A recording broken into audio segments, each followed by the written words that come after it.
کہ محبوب جی آپ رات کو جو ہے وہ آدھی رات تک یا آدھی رات سے کچھ زیادہ یا آدھی رات سے کچھ کم آپ ہم سے باتیں کیجئے نا۔ ارشاد فرمایا نبی علیہ السلام چادر لے کے لیٹے میں آرام فرما رہے ہیں تو اللہ تعالیٰ پیغام بھیج رہے ہیں، یا ایھا المزمل، اے کملی اوڑھنے والے، یا ایھا المزمل قم، کھڑے ہو جائیے، اٹھیے نا، باتیں کرنے کا ٹائم ہے۔ یا ایھا المزمل قم اللیل الا قلیلا نصفه او انقص منه قلیلا او زد علیہ ورتل القرآن ترتیلا۔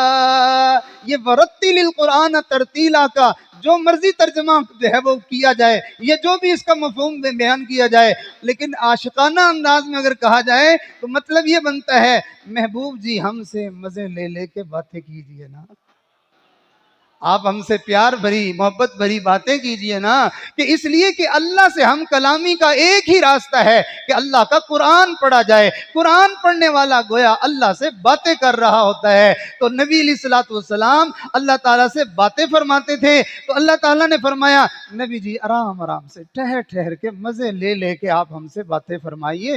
یا ایھا المزمل قم اللیل الا قلیلا نصفه او انقص منه قلیلا او زد علیہ ورتل القرآن ترتیلا۔ توجہ فرمائیے گا، اِنَّا سَنُلْقِي عَلَيْكَ قَوْلًا ثَقِيلًا۔ عاشق اور معشوق، محب اور محبوب کے درمیان جو تعلق ہوتا ہے نا، اس کو تقویت کھانے سے نہیں ملتی، اس کو پینے سے نہیں ملتی، اس کو سونے سے نہیں ملتی، بلکہ محبوب کے ساتھ باتیں کرنے سے ملتی ہے۔ اللہ نے فرمایا محبوب جی ایک بوجھ آپ کے اوپر پڑنے والا ہے، تو لہٰذا اس بوجھ کو اٹھانے کی جو ہمت آپ میں جو پیدا ہوگی تو وہ ہمارے ساتھ باتیں کرنے سے ہوگی نا۔ آپ ہمارے ساتھ رات کو باتیں کیا کیجئے، آپ کو اس بوجھ کے اٹھانے میں آسانی ہو جائے گی۔ اِنَّا سَنُلْقِي عَلَيْكَ قَوْلًا ثَقِيلًا إِنَّ نَاشِئَةَ اللَّيْلِ هِيَ أَشَدُّ وَطْئًا وَأَقْوَمُ قِيلًا إِنَّ لَكَ فِي النَّهَارِ سَبْحًا طَوِيلًا۔ چونکہ دن میں آپ نے نان سٹاپ کام کرنا ہوتا ہے تو ہمارے ساتھ باتیں کرنے کی جو طاقت اور پاور آپ میں آ جائے گی تو پورا دن نان سٹاپ کام کرنا آپ کے لیے آسان ہو جائے گا، آپ بڑے آرام سے دن گزار لیا کریں گے، پھر رات کو پھر اپنے محبوب سے باتیں کر کے پھر اپنی جو ہے گویا کہ تازگی فرما لیا کیجئے۔ اِنَّ لَكَ فِي النَّهَارِ سَبْحًا طَوِيلًا۔ اگلی آیت میں اور بھی محبت بھرا انداز ہے، کیا عجیب بات اللہ نے اپنے محبوب سے فرمائی ہے، فرمایا وَاذْكُرِ اسْمَ رَبِّكَ، آپ اپنے محبوب کا نام رٹتے رہا کیجئے، آپ ہمارا نام بار بار لیا کیجئے، اللہ اللہ اللہ۔ محبوب کا نام لینے میں مزہ آتا ہے بندے کو۔ اللہ اپنے محبوب سے فرما رہے ہیں محبوب جی آپ کو ہم سے پیار ہے اور ہمیں آپ سے پیار ہے، ہم آپ کی باتیں کرتے ہیں، آپ ہمارے نام کا ورد کیا کیجئے، اور فرمایا آپ اپنے رب کے نام کا جو ہے وہ ذکر کیجئے۔ اگلی بات کہ محب اور محبوب کی چاہت ہی ہوتی ہے کہ جب ہم آپس میں باتیں کر رہے ہوں، ایک دوسرے کو یاد کر رہے ہوں، درمیان میں کوئی کسی کی دخل اندازی نہیں ہونی چاہیے، ہر طرف سے بالکل تنہائی ہو جائے اور اکیلا پن ہو جائے تاکہ درمیان میں کوئی چیز مخل نہ ہو سکے۔ اللہ تعالیٰ اپنے محبوب سے کیا فرما رہے ہیں وَاذْكُرِ اسْمَ رَبِّكَ وَتَبَتَّلْ إِلَيْهِ تَبْتِيلًا۔ آپ جب میرا نام لینا محبت میں ڈوب کے تو محبوب سب سے علیحدگی اختیار کر لیجئے، ہماری محبت میں ڈوب کر ہمارا نام لیجئے۔ یہ وہی سنت چلی آ رہی ہے ہمارے بزرگوں میں، ہمارے اکابرین میں، کہ جب وہ اللہ کا ذکر کرتے ہیں تو وہ تنہائی میں بیٹھتے ہیں، حتیٰ کہ کئی مرتبہ تنہائی میسر نہیں ہوتی تو پھر بزرگان دین فرماتے ہیں بھلے تم مجمع میں بیٹھے ہوئے ہو لیکن تم قلبی طور پر سب سے ہٹ کٹ جاؤ۔ الحمدللہ وکفا وسلام علی عباده الذین اصطفى، اما بعد، اعوذ باللہ من الشیطان الرجیم، بسم اللہ الرحمن الرحیم۔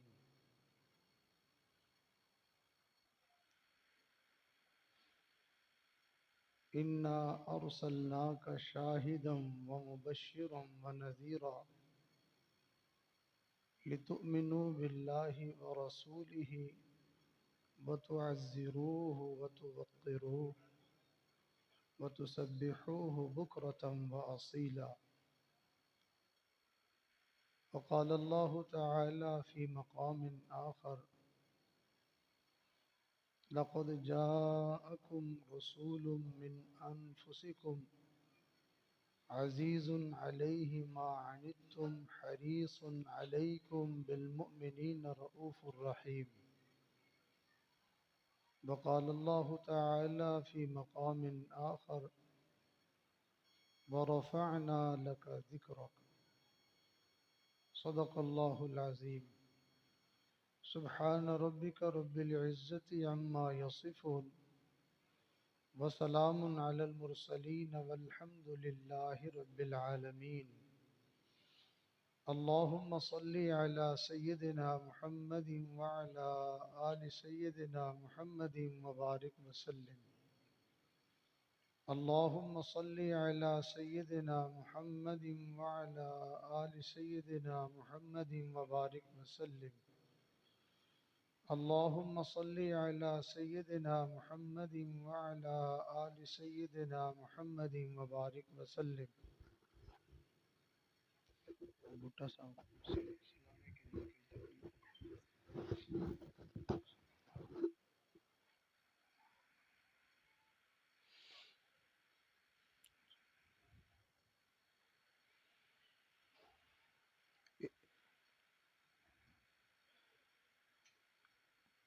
انسان کی فطرت ہے کہ اس کے دل میں جس کی محبت ہوتی ہے اس کا جی چاہتا ہے کہ میں اس کی باتیں کروں۔ ہر محب اپنے محبوب کے تذکرے کو بہت پسند کرتا ہے، تو چنانچہ ایمان والوں کے دل میں اللہ کے پاک پیغمبر صلی اللہ علیہ وسلم کی محبت موجزن ہوتی ہے، تو ایمان والوں کو یہ بات بھلی لگتی ہے، اچھی لگتی ہے کہ ہم اپنے محبوب صلی اللہ علیہ وسلم کی باتیں کرتے اور سنتے رہیں، اور اس سے انسان کے دل میں نبی علیہ الصلوۃ والسلام کی محبت اور بڑھتی ہے، اور یہ محبت جتنی زیادہ بڑھے اسی قدر انسان کو کمالات نصیب ہوتے ہیں۔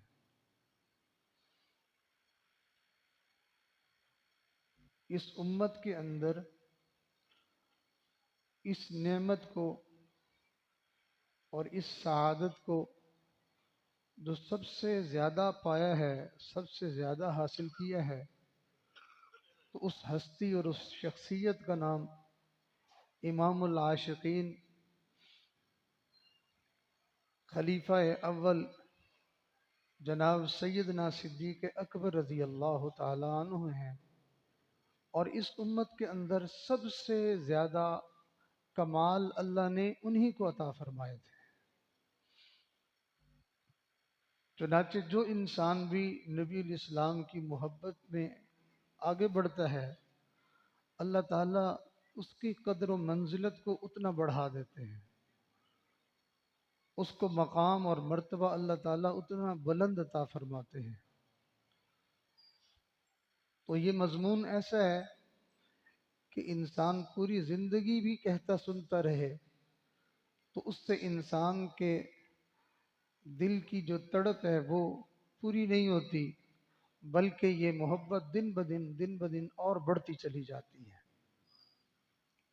کسی کہنے والے نے تو کیا ہی خوبصورت بات کہہ دی، کہا یا تیرا تذکرہ کرے ہر شخص، یا تیرا تذکرہ کرے ہر شخص، ورنہ پھر ہم سے گفتگو نہ کرے۔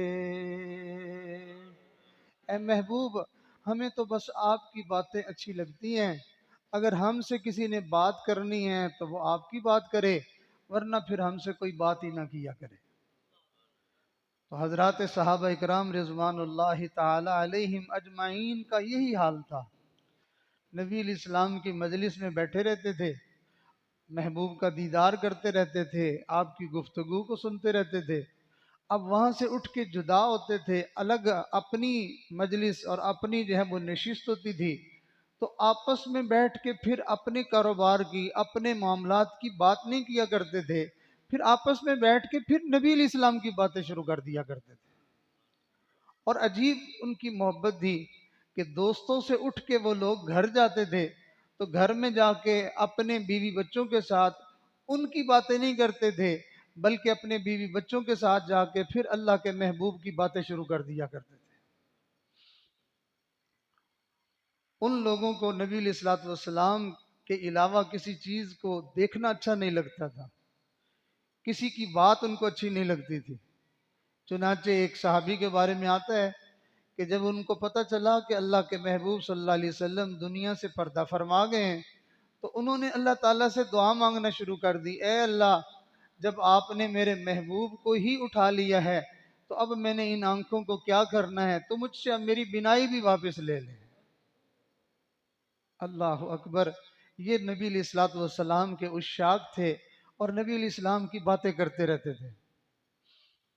اور کیوں نہ ہو کہ اللہ رب العزت نے اپنے محبوب صلی اللہ علیہ وسلم کو مطلوب کائنات بنایا، مقصود کائنات بنایا، بلکہ حقیقت یہ ہے کہ محبوب کائنات بنایا ہے۔ کائنات کا ذرہ ذرہ ہر چیز نبی علیہ الصلوۃ والسلام سے محبت کرتی، چنانچہ جمادات نے نبی علیہ السلام سے محبت کی، پتھروں نے، پتھر بے جان ہوتا ہے لیکن اس بے جان کو بھی اللہ تعالیٰ نے اتنا شعور دیا ہوا تھا کہ یہ میرے محبوب ہیں، تم نے ان سے محبت کرنی ہے۔ سبحان اللہ! نبی علیہ الصلوۃ والسلام نے خود یہ بات ارشاد فرمائی، اگر آقا مدنی کریم صلی اللہ علیہ وسلم یہ بات نہ فرماتے تو ممکن ہے کسی کورے بندے کو، کسی خشکے کو یہ بات جو ہے وہ برداشت نہ ہوتی، وہ کہتا بھلے بات کرو کوئی کرنے والی، پتھر بھی بھلا کسی سے محبت کرتا ہے۔ تو نبی علیہ السلام نے یہ بات ارشاد فرما کے ایسے لوگوں کا گویا کہ منہ بند کر دیا کہ چپ رہو، اللہ نے کائنات کے ذرے ذرے کے اندر میری محبت ڈال دی ہے۔ نبی علیہ السلام نے ارشاد فرمایا، احد پہاڑ وہ ہم سے محبت کرتا ہے اور ہم احد سے محبت کرتے ہیں۔ سبحان اللہ! اللہ تعالیٰ جن لوگوں کو وہاں جانا نصیب کرے ان کو چاہیے کہ وہ ایک نظر احد کو اس نظر سے دیکھیں کہ یہ ہمارے محبوب کا عاشق بھی ہے اور محبوب کا یہ جو ہے محبوب بھی ہے۔ سبحان اللہ! کہ اللہ کے محبوب سے یہ محبت بھی کرتا تھا اور اللہ کے محبوب نے فرمایا ہم بھی اس سے محبت کرتے ہیں۔ کیا قسمت پائی ہے! میری جب بھی نظر پڑتی احد پہ تو میں اس کو رشک کی نظر سے دیکھتا رہتا ہوں، میں کہتا ہوں یہ تھا تو پتھر، تھا تو پہاڑ، لیکن یہ کئی انسانوں سے بھی بازی لے گیا ہے۔ تو جمادات نے نبی علیہ الصلوۃ والسلام سے محبت کی، نباتات نے نبی علیہ السلام سے محبت کی کہ نبی علیہ السلام کے ساتھ درخت پیار کرتے تھے، محبت کرتے تھے، نبی علیہ الصلوۃ والسلام کے کہنا مانتے تھے۔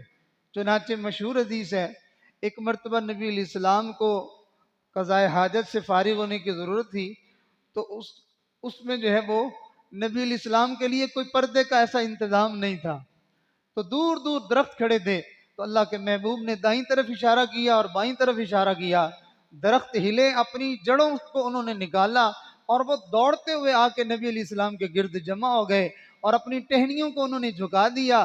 اللہ کے محبوب کے لیے گویا کہ انہوں نے پردے کا انتظام کر دیا۔ نبی علیہ السلام اپنی ضرورت سے فارغ ہوئے، اشارہ کیا، دوبارہ درخت اپنی اپنی جگہوں پر چلے گئے۔ اللہ رب العزت نے پوری کائنات کو یہ میسج دے دیا، پیغام دے دیا، دیکھو تو صحیح، یہ درخت بھی میرے محبوب کے عاشق ہیں، میرے محبوب کے محبت کرنے والے ہیں، یہ میرے محبوب کے ساتھ پیار کرنے والے ہیں۔ اور وہ کھجور کا خشک تنا جس کے بارے میں آپ علماء کرام سے سنتے رہتے ہیں کہ نبی علیہ السلام اس درخت کے خشک تنے کے ساتھ جو ہے وہ ٹیک لگا کے خطبہ ارشاد فرمایا کرتے تھے۔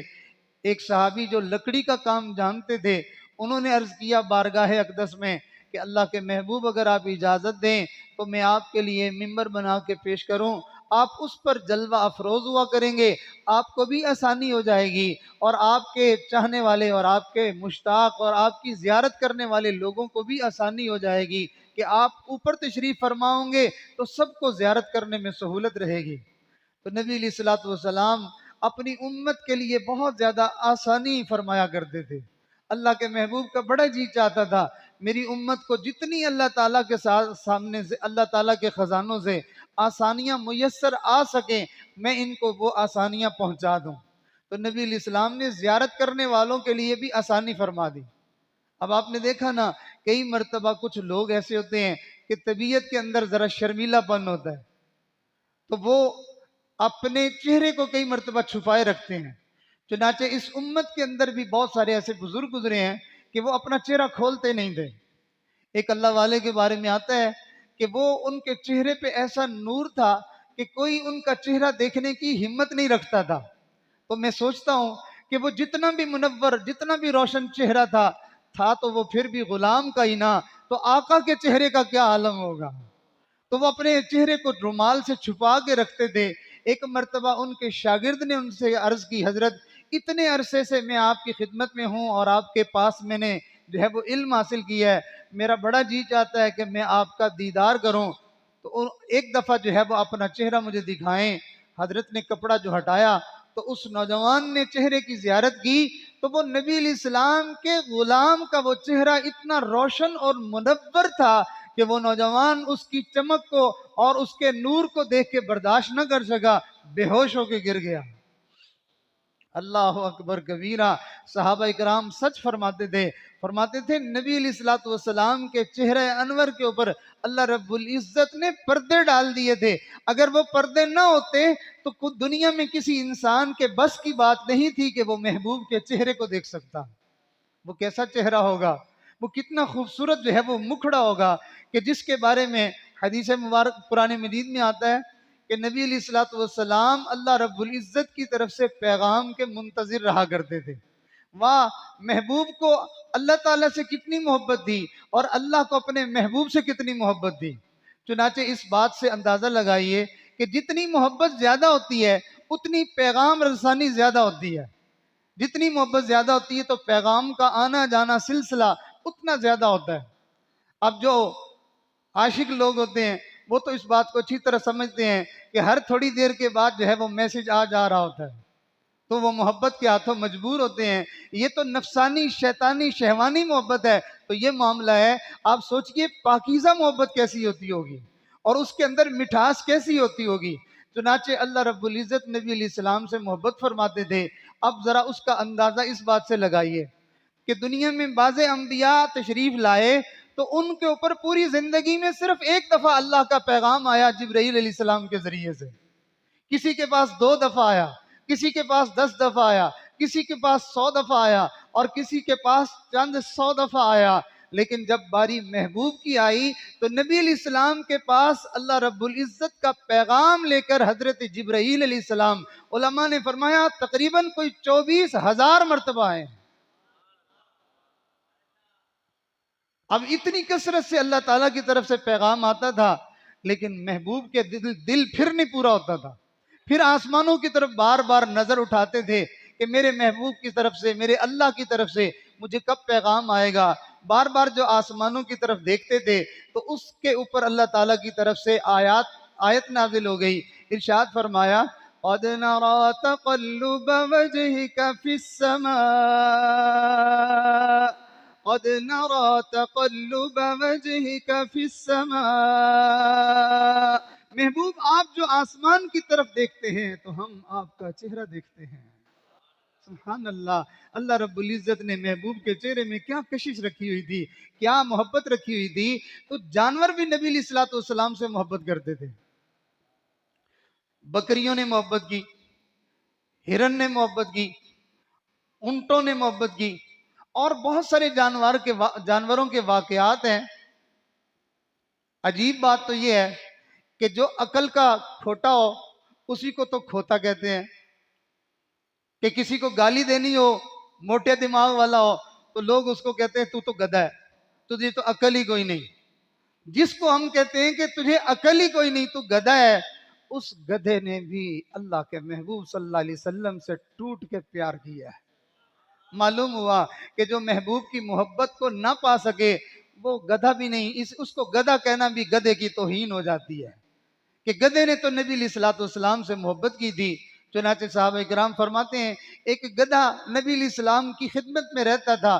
کئی مرتبہ محبوب کو ضرورت پیش آتی کسی بندے کو بلانے کی، تو گھر میں کوئی ایسا بندہ تو تھا نہیں کہ جس کو جو ہے وہ پیغام کے لیے بھیجا جاتا. تو کئی مرتبہ نبی علیہ السلام اس گدھے سے فرماتے جاؤ فلاں کو بلا لاؤ، اور وہ گدھا وہ دوڑتا ہوا جاتا، جس کا نام نبی علیہ السلام نے لیا ہوتا جا کے اس کے دروازے میں زور سے ٹکر مار دیتا تھا. اب وہ دروازہ جب بجتا تو وہ باہر نکل کے دیکھتا کہ یہ آواز کیسی ہے، دھماکہ کیسا ہوا ہے. جب وہ دیکھتا تو وہ گدھا ہوتا، تو سمجھ جاتا کہ یہ نبی علیہ الصلوۃ والسلام کی نوکری کرنے کے لیے میرے پاس آیا ہے. چنانچہ وہ بندہ اللہ کے محبوب کی خدمت میں حاضر ہو جایا کرتا تھا. تو نبی علیہ الصلوۃ والسلام سے جمادات نے محبت کی، نبی علیہ الصلوۃ والسلام سے جو ہے وہ نباتات نے، جمادات نے محبت کی، حیوانات نے محبت کی، جنوں نے بھی محبت کی. لوگ کہتے ہیں، لوگ جو ہے وہ کسی کے الٹے کاموں پر کہتے ہیں تو بندہ ہے جن ہے، اس کو گویا کہ اس طرح کی تعبیر کر دیتے ہیں.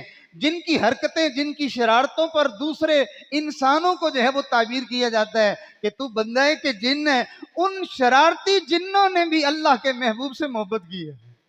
چنانچہ ایک کافر کے گھر میں بت رکھے ہوئے تھے، تو ایک دفعہ ایک بدماش جن جو ہے ایک بت کے اندر آیا اور اس نے نعوذ باللہ ثم نعوذ باللہ نبی علیہ السلام کی شان میں گستاخی کر ڈالی، جس کی وجہ سے وہ کافر جو ہے وہ بڑا خوش تھا کہ آج تو میرے خداؤں میں سے ایک نے جو ہے نعوذ باللہ اس جھوٹی نبوت دعویٰ کرنے والے کو آج غلط کہہ دیا ہے. اور اس خوشی میں اس نے جو ہے وہ بڑی دعوت کی اور لوگوں کو بلایا اس نے. چنانچہ ایک مرتبہ نبی علیہ السلام سفر پر تشریف لے جا رہے تھے، تو رستے میں ایک جن نبی علیہ السلام کی خدمت میں حاضر ہوا اور اس نے بارگاہ اقدس میں سلام پیش کیا، اور اس وقت اس کے پاس تلوار تھی اور اس کی تلوار کو خون لگا ہوا تھا. اس وقت اس نے عرض کیا اللہ کے محبوب، فلاں دن جو فلاں کافر کے گھر میں بت بولا تھا، دراصل اس کے اندر ایک جن گھس گیا تھا جس نے آپ کی شان میں گستاخی کی تھی. یہ آپ کا غلام آج اس کا سر قلم کر کے جو ہے یہ جو ہے وہ خوشخبری سنانے کے لیے آپ کی خدمت میں حاضر ہوا ہے. یہ میری تلوار میں جو آپ خون دیکھ رہے ہیں یہ میں ابھی اس کا سر قلم کر کے آ رہا ہوں.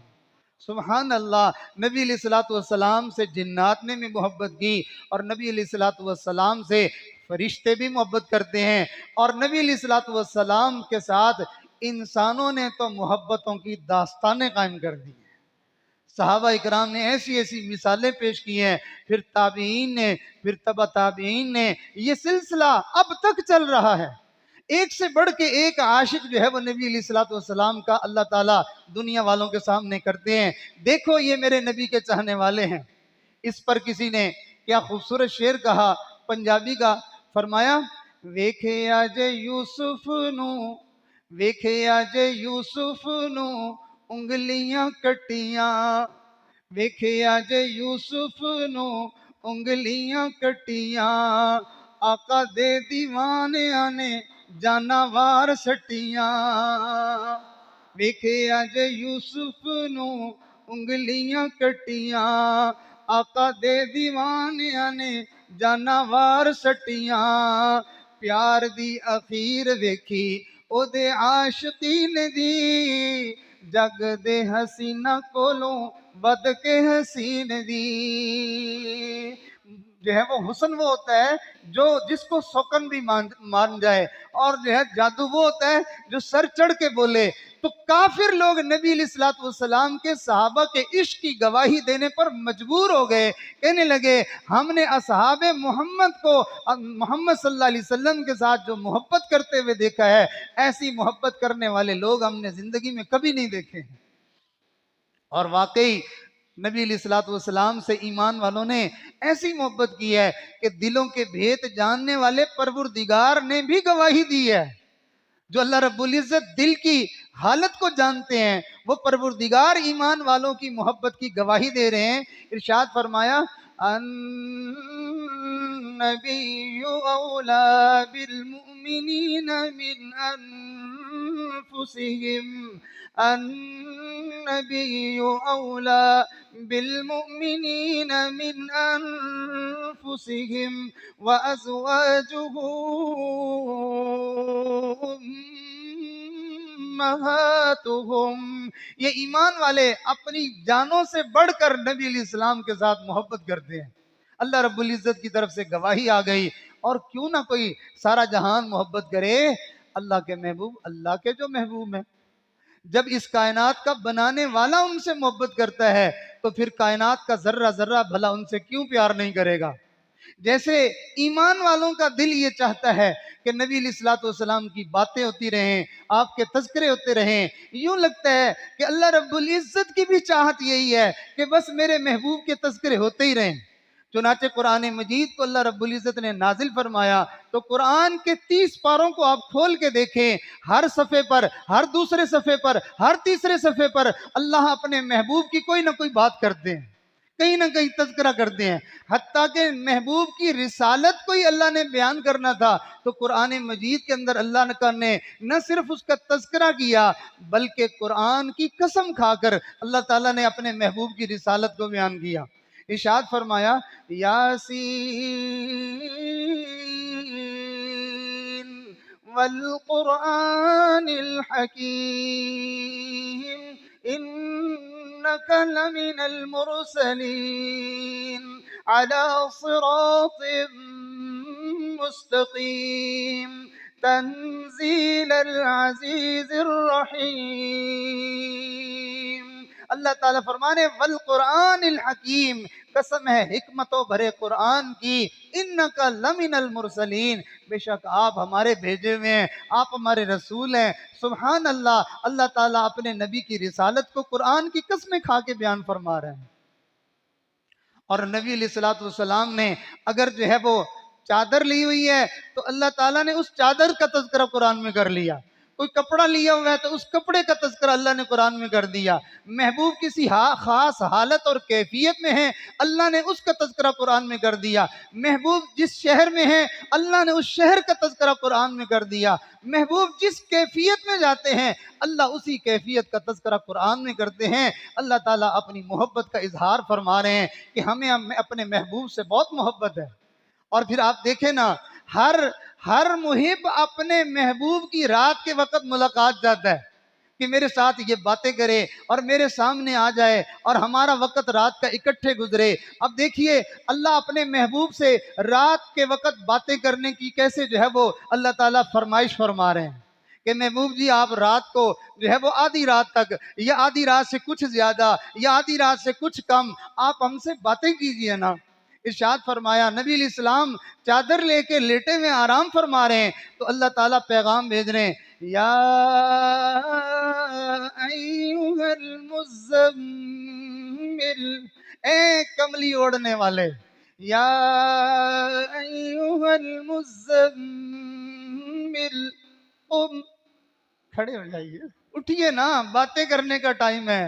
یا ایھا المزمل قم اللیل الا قلیلا نصفہ او انقص منہ قلیلا او زد علیہ ورتل القرآن ترتیلا، یہ ورتل القرآن ترتیلا کا جو مرضی ترجمہ جو ہے وہ کیا جائے، یہ جو بھی اس کا مفہوم بیان کیا جائے، لیکن عاشقانہ انداز میں اگر کہا جائے تو مطلب یہ بنتا ہے محبوب جی ہم سے مزے لے لے کے باتیں کیجئے نا، آپ ہم سے پیار بھری محبت بھری باتیں کیجئے نا، کہ اس لیے کہ اللہ سے ہم کلامی کا ایک ہی راستہ ہے کہ اللہ کا قرآن پڑھا جائے، قرآن پڑھنے والا گویا اللہ سے باتیں کر رہا ہوتا ہے۔ تو نبی علیہ الصلوۃ والسلام اللہ تعالیٰ سے باتیں فرماتے تھے، تو اللہ تعالیٰ نے فرمایا نبی جی آرام آرام سے ٹھہر ٹھہر کے مزے لے لے کے آپ ہم سے باتیں فرمائیے۔ یا ایھا المزمل قم اللیل الا قلیلا نصفه او انقص منه قلیلا او زد علیہ ورتل القرآن ترتیلا۔ توجہ فرمائیے گا، اِنَّا سَنُلْقِي عَلَيْكَ قَوْلًا ثَقِيلًا۔ عاشق اور معشوق، محب اور محبوب کے درمیان جو تعلق ہوتا ہے نا، اس کو تقویت کھانے سے نہیں ملتی، اس کو پینے سے نہیں ملتی، اس کو سونے سے نہیں ملتی، بلکہ محبوب کے ساتھ باتیں کرنے سے ملتی ہے۔ اللہ نے فرمایا محبوب جی ایک بوجھ آپ کے اوپر پڑنے والا ہے، تو لہٰذا اس بوجھ کو اٹھانے کی جو ہمت آپ میں جو پیدا ہوگی تو وہ ہمارے ساتھ باتیں کرنے سے ہوگی نا۔ آپ ہمارے ساتھ رات کو باتیں کیا کیجئے، آپ کو اس بوجھ کے اٹھانے میں آسانی ہو جائے گی۔ اِنَّا سَنُلْقِي عَلَيْكَ قَوْلًا ثَقِيلًا إِنَّ نَاشِئَةَ اللَّيْلِ هِيَ أَشَدُّ وَطْئًا وَأَقْوَمُ قِيلًا إِنَّ لَكَ فِي النَّهَارِ سَبْحًا طَوِيلًا۔ چونکہ دن میں آپ نے نان سٹاپ کام کرنا ہوتا ہے، تو ہمارے ساتھ باتیں کرنے کی جو طاقت اور پاور آپ میں آ جائے گی تو پورا دن نان سٹاپ کام کرنا آپ کے لیے آسان ہو جائے گا، آپ بڑے آرام سے دن گزار لیا کریں گے، پھر رات کو پھر اپنے محبوب سے باتیں کر کے پھر اپنی جو ہے گویا کہ تازگی فرما لیا کیجئے۔ اِنَّ لَكَ فِي النَّهَارِ سَبْحًا طَوِيلًا۔ اگلی آیت میں اور بھی محبت بھرا انداز ہے، کیا عجیب بات اللہ نے اپنے محبوب سے فرمائی ہے، فرمایا وَاذْكُرِ اسْمَ رَبِّكَ، آپ اپنے محبوب کا نام رٹتے رہا کیجئے، آپ ہمارا نام بار بار لیا کیجئے، اللہ اللہ اللہ۔ محبوب کا نام لینے میں مزہ آتا ہے بندے کو۔ اللہ اپنے محبوب سے فرما رہے ہیں محبوب جی آپ کو ہم سے پیار ہے اور ہمیں آپ سے پیار ہے، ہم آپ کی باتیں کرتے ہیں، آپ ہمارے نام کا ورد کیا کیجئے، اور فرمایا آپ اپنے رب کے نام کا جو ہے وہ ذکر کیجئے۔ اگلی بات کہ محب اور محبوب کی چاہت یہ ہوتی ہے کہ جب ہم آپس میں باتیں کر رہے ہوں، ایک دوسرے کو یاد کر رہے ہوں، درمیان میں کوئی کسی کی دخل اندازی نہیں ہونی چاہیے، ہر طرف سے بالکل تنہائی ہو جائے اور اکیلا پن ہو جائے، تاکہ درمیان میں کوئی چیز مخل نہ ہو سکے۔ اللہ تعالیٰ اپنے محبوب سے کیا فرما رہے ہیں وَاذْكُرِ اسْمَ رَبِّكَ وَتَبَتَّلْ إِلَيْهِ تَبْتِيلًا۔ آپ جب میرا نام لینا محبت میں ڈوب کے تو محبوب سب سے علیحدگی اختیار کر لیجئے، ہماری محبت میں ڈوب کر ہمارا نام لیجئے۔ یہ وہی سنت چلی آ رہی ہے ہمارے بزرگوں میں، ہمارے اکابرین میں، کہ جب وہ اللہ کا ذکر کرتے ہیں تو وہ تنہائی میں بیٹھتے ہیں، حتیٰ کہ کئی مرتبہ تنہائی میسر نہیں ہوتی تو پھر بزرگان دین فرماتے ہیں بھلے تم مجمع میں بیٹھے ہوئے ہو لیکن تم قلبی طور پر سب سے ہٹ کٹ جاؤ اور دل کے اعتبار سے تم اللہ سے جڑ جاؤ۔ نبی علیہ السلام کی اللہ رب العزت کے ساتھ ایسی محبت کی کیفیت بنتی تھی، خاص طور پر جب مسجد کے میناروں سے آواز آتی تھی اللہ اکبر اللہ اکبر، محبوب اپنے محبوب کا نام سنتے تھے تو دل کے اندر محبت موجزن ہو جاتی تھی۔ حضرت اما عائشہ صدیقہ رضی اللہ تعالیٰ عنہ فرماتی ہیں اللہ کے محبوب ہمارے درمیان ہنسی مزاح فرما رہے ہوتے تھے، بڑی توجہ سے سننے کی بات، ہمارے ساتھ دل لگی فرما رہے ہوتے تھے، مزاح فرما فرما رہے ہوتے تھے، فرماتی اتنے میں مسجد سے آواز آتی اللہ اکبر، اللہ کا نام محبوب کے کانوں میں جیسے ہی پڑتا تھا تو اللہ کے محبوب ہم سے ایسے ہو جاتے تھے جیسے اجنبی ہیں، پہچانتے ہی نہیں ہیں۔ اللہ تعالی ہمیں معاف کرے، محبوب مخلوق سے اجنبی ہو جاتے تھے اور مسجد کی آنے والی آذان کی طرف کامل طور پر متوجہ ہو جاتے تھے، اور آج کا مسلمان جو اپنے آپ کو نبی کا عاشق اور غلام کہتا ہے، مسجد کے میناروں سے اللہ اکبر اور اشہد ان لا الہ الا اللہ اشہد ان محمد الرسول اللہ کی آواز سن کے ایسے ہوتا ہے جیسے اجنبی ہے، جانتا ہی نہ خدا کو جانتا ہے نہ رسول کو جانتا ہے، جیسا اس کا اسلام سے، ایمان سے، کلمے سے کوئی تعلق ہی نہیں ہے۔ مسجد کے پاس سے یوں گزر رہا ہوتا ہے اور ادھر آذان کان میں پڑ رہی ہوتی ہے اور اس کے کان میں جوں تک نہیں رینگتی ہے کہ یہ آذان کس لیے ہو رہی ہے، یہ کس کو بلایا جا رہا ہے، اور پھر نمازیں چھوڑ کر اور پھر روزے چھوڑ کر اور پھر قرآن کی تلاوت چھوڑ کر اور پھر دین کے احکامات کو چھوڑ کر پھر آگے کہتا ہے میں عاشق رسول ہوں۔ ہائے کاش محبوب کی اداؤں کو زندہ کیا ہوتا۔ اللہ رب العزت اپنے محبوب کا تذکرہ فرما رہے ہیں تو حضرت ام عائشہ رضی اللہ عنہ فرماتی ہیں ایک مرتبہ اسی طرح آذان ہوئی، نبی علیہ السلام ہمارے ساتھ جو ہے وہ دل لگی فرما رہے تھے، مزاح فرما رہے تھے، باتیں فرما رہے تھے، آذان ہوئی، اٹھے اور جا کے وضو فرمایا، وضو کر کے واپس آئے تو میں سامنے ہوئی تو نبی علیہ السلام مجھے پہچان نہیں رہے، پوچھتے ہیں تو کون ہے؟ میں نے عرض کیا اللہ کے نبی میں عائشہ ہوں۔ نبی علیہ السلام نے ارشاد فرمایا کون عائشہ کون؟ میں نے عرض کی اللہ کے نبی ابو بکر کی بیٹی ہوں۔ فرمایا ابو بکر کون ہے؟ فرماتی میں نے عرض کی اللہ کے نبی ابو قحافہ کے بیٹے ابو بکر۔ تو نبی علیہ السلام نے فرمایا ابو قحافہ کون ہے؟ فرماتی میں پیچھے ہٹ گئی کہ اللہ کے محبوب کے دل پہ اس وقت اللہ کی محبت کا اتنا غلبہ ہے کہ اب یہ مخلوق میں سے کسی کو نہیں پہچانتے۔ اللہ کرے یہ محبت ہمارے دلوں میں بھی آئے نا، یہ لطف تو تب ہے زندگی کا کہ انسان کو ایسی محبت نصیب ہو جائے۔ تو اللہ رب العزت اپنے محبوب کی باتیں کرتے ہیں، کبھی ان کو یا ایھا المزمل کہتے ہیں، کبھی یاسین کہتے ہیں، اور کبھی یا ایھا المدثر کہتے ہیں، اور کبھی کسی لقب سے اور کبھی کسی لقب سے اللہ تعالیٰ اپنے محبوب کو یاد فرماتے ہیں۔ یا ایھا المزمل قم اللیل الا قلیلا نصفه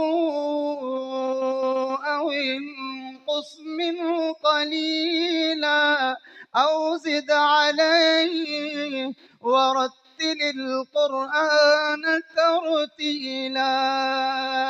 دوسری صورت میں فرمایا یا ایھا المدثر قم فأنذر وربك فكبر وثيابك فطهر والرجز فاهجر ولا تمنن تستكثر ولربك فاصبر۔ محبوب جی آپ ہماری خاطر آپ سہ جائیے نا، واہ واہ، جیسے جو ہے وہ معشوق اپنے عاشق کو کہتا ہے نا، ایک معشوق اپنے عاشق کو کہتا ہے نا میری خاطر تو برداشت کر جا۔ اللہ رب العزت بھی اپنے محبوب سے فرما رہے ہیں یہ ظالم لوگ آپ کو دکھ پہنچاتے ہیں، تکلیفیں پہنچاتے ہیں، محبوب جی آپ ہماری خاطر سہ جائیے، آپ برداشت کر جائیے۔ وَلِرَبِّكَ فَاصْبِرْ وَلِرَبِّكَ فَاصْبِرْ۔ اور اللہ رب العزت محبوب کو فرما رہے ہیں یا ایھا النبی، اے نبی جی، اے نبی جی۔ تو نبی علیہ السلام کا نام نہیں اللہ تعالیٰ لے سکتے تھے، یا محمد کہہ کے آگے اللہ تعالیٰ حکم جاری فرما دیتے، لیکن نہیں، پیار والا معاملہ کیا اور لوگوں کو نبی کی عظمت بتانا مقصود تھا۔ ایسا ہی ہے جیسے کسی باپ کا جو ہے بیٹا پڑھ لکھ جائے، اب اس کا جی چاہتا ہے کہ معاشرے میں یہ عزتیں پائے، باپ کے لیے تو وہ بیٹا ہی ہوتا ہے، اس کو چاہیے وہ نام لے کے پکارے، لیکن وہ نام نہیں لیتا، لوگوں کے سامنے کہتا ہے ڈاکٹر صاحب، کہتا ہے انجینئر صاحب، اپنے بیٹے کو پکارتے ہوئے کہتا ہے حافظ صاحب، مولانا صاحب، مفتی صاحب، یہ القاب کے ساتھ پکارنا گویا کہ لوگوں کے سامنے اس کی عظمت کا تذکرہ کرنا ہوتا ہے۔ اللہ رب العزت بھی اپنے محبوب کی عظمتوں کا ڈنکا بجا رہے ہیں۔ ارشاد فرمایا، حالانکہ ایک بات فرمانی تھی، ایک جو ہے وہ بات کے اوپر نشاندہی کرنی تھی کہ محبوب جی آپ ایسا نہ کیا کیجئے بلکہ آپ یوں کر لیں، تو بات تو یہ کرنی تھی، لیکن کیسے عجیب انداز میں جو ہے وہ ارشاد فرمایا، یا ایھا النبی لم تحرم ما احل اللہ لک، کیوں حرام کر لیا آپ نے اس چیز کو جس کو ہم نے آپ کے لیے حلال کیا ہوا ہے۔ اللہ اکبر کبیرہ۔ اگر ماتھے کے اوپر بل آئے ہیں تو اللہ نے اس کا بھی تذکرہ قرآن میں کیا کہ محبوب جی آپ کے ماتھے کے اوپر بل آ گئے۔ عبس وتولى عبس وتولى ان جاءه الأعمى وما يدريك لعله يزكى۔ محبوب جی وہ جو اندھا آیا تھا، نابینا آیا تھا آپ کے پاس، اس کے آنے کی وجہ سے آپ کو ناگواری ہو گئی، وہ تو آیا تھا شاید کہ وہ ستھرا ہو جاتا، پاکیزہ ہو جاتا، اس کا تزکیہ ہو جاتا۔ تو اب یہ تزکیہ ہونا، دوسروں کا پاک ہونا اللہ تعالیٰ کو کتنا اچھا لگتا ہے، اس لیے کہ اللہ رب العزت نے اپنے محبوب کو دنیا میں بھیجا ہی لوگوں کو پاک کرنے کے لیے ہے۔ چنانچہ قرآن مجید کی ایک آیت مبارکہ کی طرف توجہ فرمائیے جس سے نبی علیہ السلام کی بعثت کا مقصد ہمیں سمجھ میں آ جائے گا۔ چنانچہ اللہ رب العزت نے بے شمار اور بے حساب نعمتیں بندوں کو عطا فرمائیں، لیکن کسی جگہ پر اللہ تعالیٰ نے احسان کا لفظ استعمال نہیں کیا، لیکن محبوب کو بھیجنے کی بات فرمائی کہ ہم نے اپنے محبوب کو دنیا میں بھیجا تو احسان کا لفظ استعمال فرمایا، اور پھر آگے اس کی تفصیل بھی بتائی کہ یہ احسان کس صورت میں ہے تمہارے اوپر کہ ہم نے اپنے محبوب کو جو بھیجا ہے اور احسان کیا ہے، یہ احسان کس صورت میں ہے۔ سنیے ارشاد فرمایا، لقد من اللہ لقد من اللہ علی المؤمنین اذ بعث فیہم رسولا من انفسہم یتلو علیہم آیاتہ ویزکیہم وَيُعَلِّمُهُمُ الْكِتَابَ وَالْحِكْمَةَ وَإِن كَانُوا مِن قَبْلُ لَفِي ضَلَالٍ مُبِينٍ۔ تحقیق ہم نے ایمان والوں پر احسان کیا کہ اپنے محبوب کو مبعوث فرمایا۔ یہاں ایک اور نقطے کی بات بھی سمجھ لیجئے، کئی مرتبہ بندہ ذہن میں الجھ جاتا ہے کہ اللہ کے نبی بشر ہیں یا نور ہیں، یہ رولے چلتے رہتے ہیں، یہ باتیں چلتی رہتی ہیں، کام تو یہ علماء کا ہے، مجھ جیسا طالب علم یہ کیا بات کرے گا۔ لیکن اتنی سی بات جو ہر بندے کو عقل سے سمجھ میں آ جاتی ہے کہ یہ معاملہ ہے کیا۔ دیکھیے انبیاء علیہ السلام کا سلسلہ چلتا رہا بنی اسرائیل کے اندر، بنو اسحاق سے، حضرت اسحاق علیہ السلام سے انبیاء کا سلسلہ چلتا رہا، تو جس کی وجہ سے بنی اسرائیل کو عظمتیں ملی ہوئی تھی، شان ملی ہوئی تھی، مقام ملا ہوا تھا، رفعت ملی ہوئی تھی کہ ہمارے خاندان میں نبی آتے ہیں، ایک آیا، دو آئے، تین آئے، سینکڑوں آئے، ہزاروں نبی آئے، تو ان کو بڑا مان تھا، بڑا گھمنڈ تھا، بڑا فخر تھا، اور ہونا بھی چاہیے کہ انبیاء کا خاندان ہے، ایک دو نہیں سینکڑوں ہزاروں انبیاء آئے ہیں۔ اسی مان میں وہ آپے سے اتنے باہر ہو گئے کہ انہوں نے کہنا شروع کر دیا ہم تو اللہ کے محب ہیں اور اللہ کے محبوب ہیں، اور کہا یہاں بھی ان کی تک نہ پڑی تو ایک قدم اور آگے بڑھا کے انہوں نے منہ سے کفر ہی بک دیا، کہنے لگے ہم تو اللہ میاں کے پتر ہیں، نحن ابناء اللہ، ہم اللہ کے بیٹے ہیں۔ انہوں نے اپنی عظمت کو بیان کرنے کے لیے یہ کہنا شروع کر دیا کہ ہم تو جو ہے نبیوں کی اولاد ہیں۔ چنانچہ اب دیکھیے کہ جب جو ہے وہ نبی علیہ السلام کی تشریف آوری ہوئی تو اس وقت ان کو پتہ چلا کہ بھئی آخری نبی کی جو ہے وہ ان کا ظہور ہونے والا ہے، وہ اپنی نبوت کا اعلان کرنے والے ہیں، تو انہوں نے پوری جو ہے وہ خاک چھان ماری کہ پتہ کریں کہ وہ نبی آخر الزماں کس گھر میں تشریف لانے والے ہیں، کس خاندان میں پیدا ہونے والے ہیں۔ انہوں نے ان کو گمان یہی تھا کہ ہمارے خاندان میں نبیوں کی ولادت ہوتی ہے، ہمارے خاندان میں نبی پیدا ہوتے ہیں، تو لہٰذا یہ نبی آخر الزماں بھی ہمارے خاندان سے ہوں گے۔ اپنے خاندان کے تمام گھروں کو انہوں نے چھان مارا، کہیں ان کو نہ پتہ چلا کہ کسی عورت کے ہاں بچے کی ولادت کا وقت قریب ہے۔ پتہ چلا کہ بنو اسماعیل اس خاندان میں سے ایک عورت ہے جس کے ہاں بچے کی ولادت کا وقت قریب ہے۔ یہودیوں نے اپنا سر پیٹنا شروع کر دیا۔ یہ کیا ہوا کہ نبوت دوسرے خاندان میں چلی گئی ہے۔ معلوم ہوا کہ جس خاندان میں کوئی اولو العزم ہستی تشریف لاتی ہے تو عظمت کی نشان ہوتا ہے، اس کے لیے عظمت کی دلیل ہوتی ہے۔ لوگ اپنے خاندان کا کوئی ایم این اے بن جائے، ایم پی اے بن جائے، کوئی وزیر مشیر بن جائے تو لوگ اپنے خاندان کے لیے باعث فخر سمجھتے ہیں۔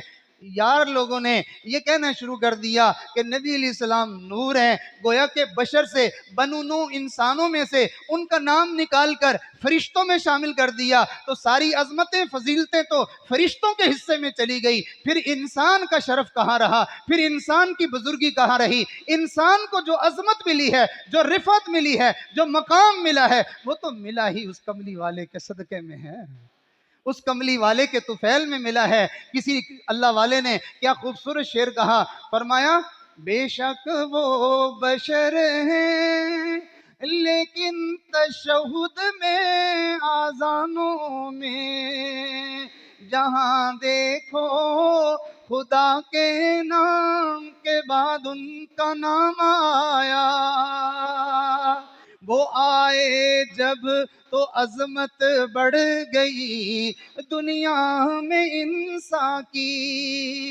وہ آئے جب تو عظمت بڑھ گئی دنیا میں انسان کی، وہ آئے جب تو انسان کو فرشتوں کے سلام آئے۔ سبحان اللہ، ان کی وجہ سے تو انسانیت کو شرف ملا ہے۔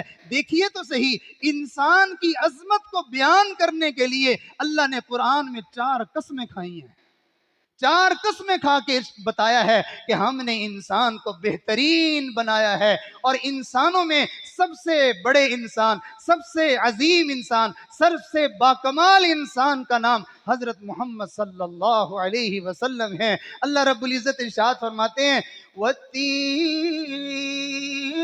والزیتون وطور سینین وَهَذَا الْبَلَدِ الْأَمِينَ۔ 4 قسمیں کھا لی، ہم زیتون کی قسم کھاتے ہیں، ہم انجیر کی قسم کھاتے ہیں، اور پھر فرمایا ہم طور سینا پہاڑ کی قسم کھاتے ہیں، وَهَذَا الْبَلَدِ الْأَمِينَ، اس شہر مقدس مکہ مکرمہ کی ہم قسم کھاتے ہیں۔ اللہ 4 قسمیں کھا کے آپ فرمانا کیا چاہتے ہیں؟ فرمایا ہم تمہیں بتانا چاہتے ہیں لَقَدْ خَلَقْنَا الْإِنسَانَ لَقَدْ خَلَقْنَا الْإِنسَانَ فِي أَحْسَنِ تَقْوِيمٍ، کہ انسان کو ہم نے بہترین سانچے میں ڈالا ہے۔ سب سے عظیم انسان کا نام حضرت محمد صلی اللہ علیہ وسلم ہے، اور اس کے بعد جو ان کا جتنے مشابہ ہوگا، جو جتنا ان کے پیچھے چلنے والا ہوگا، جو جتنا ان کو پیروکاری کرنے والا ہوگا، اتنا عظمتیں اور شرافتیں اس کو ملتی چلی جائیں گی۔ تو بہرحال بعض باتوں پر لوگوں کو غلط فہمی ہو جاتی ہے، تو ہمیں بھی اس طرح غلط فہمی ہو گئی کہ اب معاملہ کیا ہے؟ اللہ کے محبوب کا وجود بشری ہے، اللہ کے محبوب کا وجود، بولیے بھائی، اللہ کے محبوب کا وجود کیا ہے؟ بشری ہے، اور آپ کی صفات نوری ہیں۔ آپ کا وجود بشری ہے اور آپ کی صفات نوری ہیں، چنانچہ یہ کہا جاتا ہے کہ آپ انسانوں میں سے ہیں لیکن انسانوں جیسے نہیں ہیں۔ یہ بات سمجھنی چاہیے کہ دیکھیے پانی سارے ایک ہی ہوتے ہیں، نالی میں پانی کھڑا ہوا ہو اس کو آپ کیا کہیں گے؟ پانی ہے۔ آپ جو ہے وہ کسی بہتی نہر سے پانی لے آئے، گدلا پانی، اس کو کیا کہیں گے؟ پانی ہے. آپ کسی تالاب سے لے آئیں اس کو کیا کہیں گے؟ پانی ہے. کسی پمپ سے لے آئیں اس کو آپ کیا کہیں گے؟ پانی ہے. جہاں جہان سے پانی لائیں تو آپ کہیں گے پانی ہے. تو بھائی زمزم کیا ہے؟ پانی ہے. تو کیا یہ پانی اس پانی جیسا ہے؟ پانیوں میں سے پانی ایک زمزم بھی ہے. پانیوں میں سے ایک پانی زمزم بھی ہے، لیکن پانیوں جیسا نہیں ہے. پانی کو ڈھانپ کے رکھو، 2-4 دنوں کے بعد اس میں سے بدبو آتی ہے. زمزم کو سالوں بند کر کے رکھو، اس میں بدبو پیدا نہیں ہوتی ہے. زمزم کے پینے سے انسان کو شفا ملتی ہے. زمزم کے ملنے پینے سے انسان کو نور ملتا ہے. زمزم کے پینے سے برکت ملتی ہے. کتنی عجیب بات ہے کہ زمزم بھی پانی ہے. کوئی پانی ایسا ہے کہ جس کے پینے سے دعائیں قبول ہوں؟ زمزم کو اللہ نے وہ شرف دیا ہے کہ اس پانی کے پینے سے بندے کی دعائیں قبول ہوتی ہیں. اس وجہ سے جب کوئی بندہ زمزم پینے لگے تو تعلیم یہ ہے کہ پہلے دعا مانگ لے پھر پانی پی لے تاکہ تیری دعائیں اللہ کے ہاں قبول ہو جائیں. تو میرے دوستو، اسی طرح اللہ کے محبوب صلی اللہ علیہ وسلم انسانوں میں سے ہیں، انسانوں جیسے نہیں ہیں. انسان سوتا ہے. انسان سوتا ہے، بھلے وہ غوث ہو، وہ قطب ہو، وہ ابدال ہو، وہ کوئی ہو. جب وہ سو جائے تو اس کا وضو ٹوٹنے کا حکم شریعت جاری کر دیتی ہے. مگر آمنہ کے لال سوتے ہیں، وضو ٹوٹنے کا کوئی معاملہ نہیں ہے. نبی علیہ السلام کے منہ مبارک سے خراٹوں کی ہلکی ہلکی سی آواز آ رہی تھی، اور ادھر بلال رضی اللہ تعالیٰ عنہ نے آ کے جگایا. اللہ کے محبوب اٹھیے، نماز کے وقت ہو گیا، نماز کے لیے تشریف لے چلیے. نبی علیہ السلام اٹھے اور نماز کے لیے چل پڑے اور وضو نہیں فرمایا. بلال رضی اللہ عنہ بڑی حیرت سے دیکھیں، اللہ کے نبی آپ تو سو گئے تھے اور آپ کے تو ہلکے ہلکے خراٹوں کی آواز بھی آ رہی تھی، آپ وضو نہیں فرمائیں گے؟ نبی علیہ السلام نے ارشاد فرمایا، میری آنکھیں سوتی ہیں، دل نہیں سوتا ہے. اللہ اکبر کبیرہ. میرے منہ سے تھوک نکلے، اس میں سے بدبو آتی ہے، لوگ اس سے کراہت کرتے ہیں. محبوب کے مبارک منہ سے لعاب نکلتا ہے. اللہ نے اس میں نور رکھا ہے، اللہ نے اس میں شفا رکھی ہے، اللہ نے اس میں برکت رکھی ہے، اور اللہ رب العزت نے اس کے اندر جو ہے مہک رکھی ہوئی ہے. اور اللہ نے کیا کچھ اس لعاب کے اندر ڈال دیا ہے. محبوب کی تھوک کو بھی تھوک ہی کہیں گے، لیکن کیا عام بندوں جیسی تھوک ہے وہ؟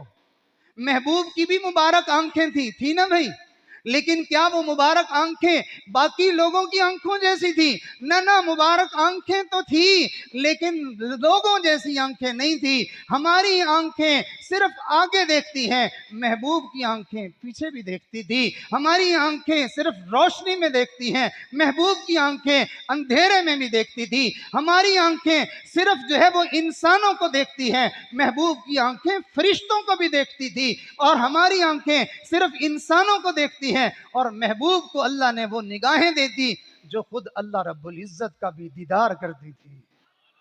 کسی انسان کی نظر میں یہ صلاحیت نہیں ہے کہ وہ اللہ کا دیدار کر سکے. کسی کے اندر یہ تاب نہیں ہے، کسی کے اندر یہ طاقت نہیں ہے کہ وہ اللہ کا دیدار کر سکے. ارے عام انسان تو کیا کرے گا؟ اللہ کے اولو العزم پیغمبروں میں سے سیدنا موسیٰ علیہ السلام ہے. نبی کو اللہ نے دنیا کے اعتبار سے 400 بندوں کے برابر اللہ نے قوت اور طاقت عطا فرمائی ہوئی ہوتی ہے. اتنی ہمت، اتنی طاقت اور اتنی شجاعت اور اتنی مضبوط نظر والے نبی اللہ سے دعا مانگ رہے، ربی ارینی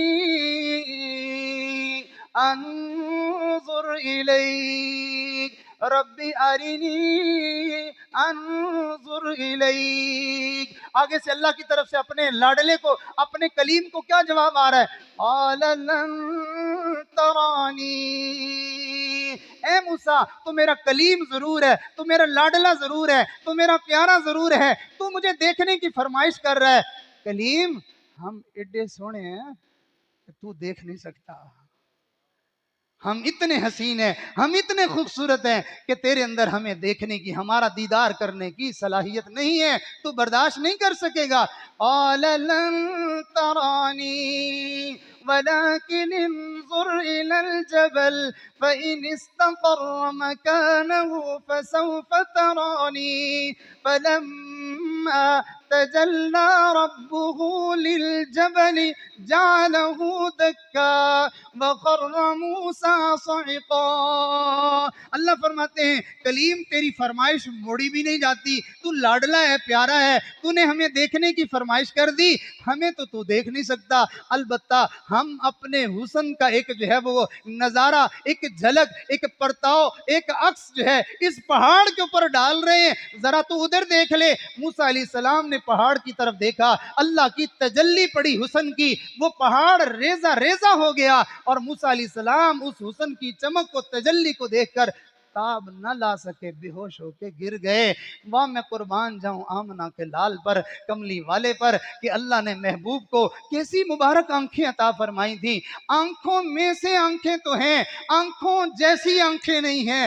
بالکل اسی طرح اللہ کے محبوب انسانوں میں سے انسان ہیں، بشر میں سے بشر ہیں، لیکن بشر جیسے نہیں ہیں، انسانوں جیسے نہیں ہیں، بلکہ اللہ کے محبوب کی شان ہی الگ ہے، آپ کا مقام ہی الگ ہے، آپ کی عظمت ہی الگ ہے۔ چنانچہ نبی علیہ السلام اللہ رب العزت کا دیدار کر رہے ہیں، یہاں فرمائش کی جا رہی ہے موسیٰ علیہ السلام کی طرف سے، اور انکار آ رہا ہے، اور ادھر سے خود بلاوا آ رہا ہے، آئیے نا محبوب جی زیارت کر لیجئے، ملاقات کر لیجئے۔ سبحان الذی اسری بعبده لیلا من المسجد الحرام إلى المسجد الأقصى الذي باركنا حوله لنريه من آياتنا۔ اور دوسری جگہ ملاقات کا تذکرہ ہو رہا ہے، وَالنَّجْمِ إِذَا هَوَى مَا ضَلَّ صَاحِبُكُمْ وَمَا غَوَى وَمَا يَنطِقُ عَنِ الْهَوَى إِنْ هُوَ إِلَّا وَحْيٌ يُوحَى عَلَّمَهُ شَدِيدُ الْقُوَى ذُو مِرَّةٍ فَاسْتَوَى وَهُوَ بِالْأُفُقِ الْأَعْلَى۔ میری طرف توجہ فرمائیے، ثُمَّ دَنَا فَتَدَلَّى فَكَانَ قَابَ قَوْسَيْنِ أَوْ أَدْنَىٰ۔ اللہ فرماتے ہیں ہم نے محبوب کو اور قریب کر لیا، اور نیڑے کر لیا، اور دو کمانوں یا اس سے بھی کچھ کم فاصلہ باقی رہ گیا۔ محبوب نے اللہ کو اتنے قریب سے دیکھا ہے، اللہ اکبر کبیرہ۔ تو اللہ رب العزت کیا فرما رہے ہیں؟ ایسی عظمت والا، ایسی شان والا، ایسے مقام والا، ایسی رفعت والا، ایسی بلندیوں والا محبوب ہم نے انسانوں میں بھیجا ہے۔ ہمارا احسان نہیں ہے؟ اور تمہیں کون پوچھتا تھا؟ اور تمہاری عزت کہاں تھی؟ تمہارا نام کہاں تھا؟ اگر فرشتوں میں سے ہوتے فرشتوں کی بلے بلے ہو جانی تھی، اگر وہ جنوں میں سے ہوتے تو جنوں کی بلے بلے ہو جانی تھی۔ ہم نے تو انسانوں کی بلے بلے کروائی ہے کہ اپنے محبوب کو ان کے درمیان بھیجا ہے۔ لیکن میرے نبی کی عظمت کو کون جان سکتا ہے؟ لوگ تعریفیں کر کر کر کر کے قیامت تک تھک جائیں گے، لیکن محبوب کی تعریف نہیں کر سکیں گے۔ شاعر نے 40,000 اشعار لکھے، ایک شاعر عاشق نے 40,000 اشعار لکھنے کے بعد اپنی بے بسی کا اظہار یوں کہا، قلم ہے آب لپا اور مدح باقی ہے۔ میرے قلم کو بھی جو ہے وہ لکھتے لکھتے چھالے پڑ گئے ہیں، لیکن محبوب کی مدح بھلا کہاں ختم ہوتی ہے؟ قلم ہے آب لپا اور مدح باقی ہے، ورق تمام ہوا اور مدح باقی ہے، تمام عمر لکھا اور مدح باقی ہے۔ میں نے ساری زندگی اپنی ختم کر دی ہے محبوب کی نعتیں لکھنے میں، محبوب کی تعریفیں کرنے میں۔ میں آج تک محبوب کی تعریف نہیں کر سکا، اور کون کر سکتا ہے؟ اللہ نے تو محبوب کی تعریف کرنے میں قرآن کے 30 پارے نازل کر دیے ہیں، قرآن کے 30 پارے نازل کر دیے ہیں۔ یہ قرآن ہمارے پاس کیا ہے؟ یہ محبوب کی مبارک زندگی ہے، محبوب کی مبارک زندگی ہے۔ جس نے قرآن پڑھنا ہے، قرآن کو مجسم شکل میں دیکھنا چاہے تو وہ محمد الرسول اللہ کو دیکھ لے، اور اگر محمد صلی اللہ علیہ وسلم کی زندگی کو تحریری شکل میں دیکھنا چاہے تو وہ قرآن کو پڑھ لے۔ اللہ رب العزت اس کو اپنے محبوب کی زندگی قرآن میں دکھائیں گے۔ اسی وجہ سے اماں جان سے کسی نے پوچھا تھا، اماں جان نبی علیہ السلام کے ذرا اخلاق تو بتائیے کہ محبوب کے اخلاق کیسے تھے، محبوب کی عادتیں کیسی تھی؟ تھی؟ محبوب کا مزاج کیسا تھا؟ آپ ذرا یہ تو بتائیے۔ تو فرمایا کان خلقہ القرآن، قرآن پڑھ لو آپ کو اللہ کے نبی کی ساری باتیں سمجھ میں آ جائیں گی۔ سبحان اللہ۔ اللہ رب العزت نے کیا فرمایا؟ لقد من اللہ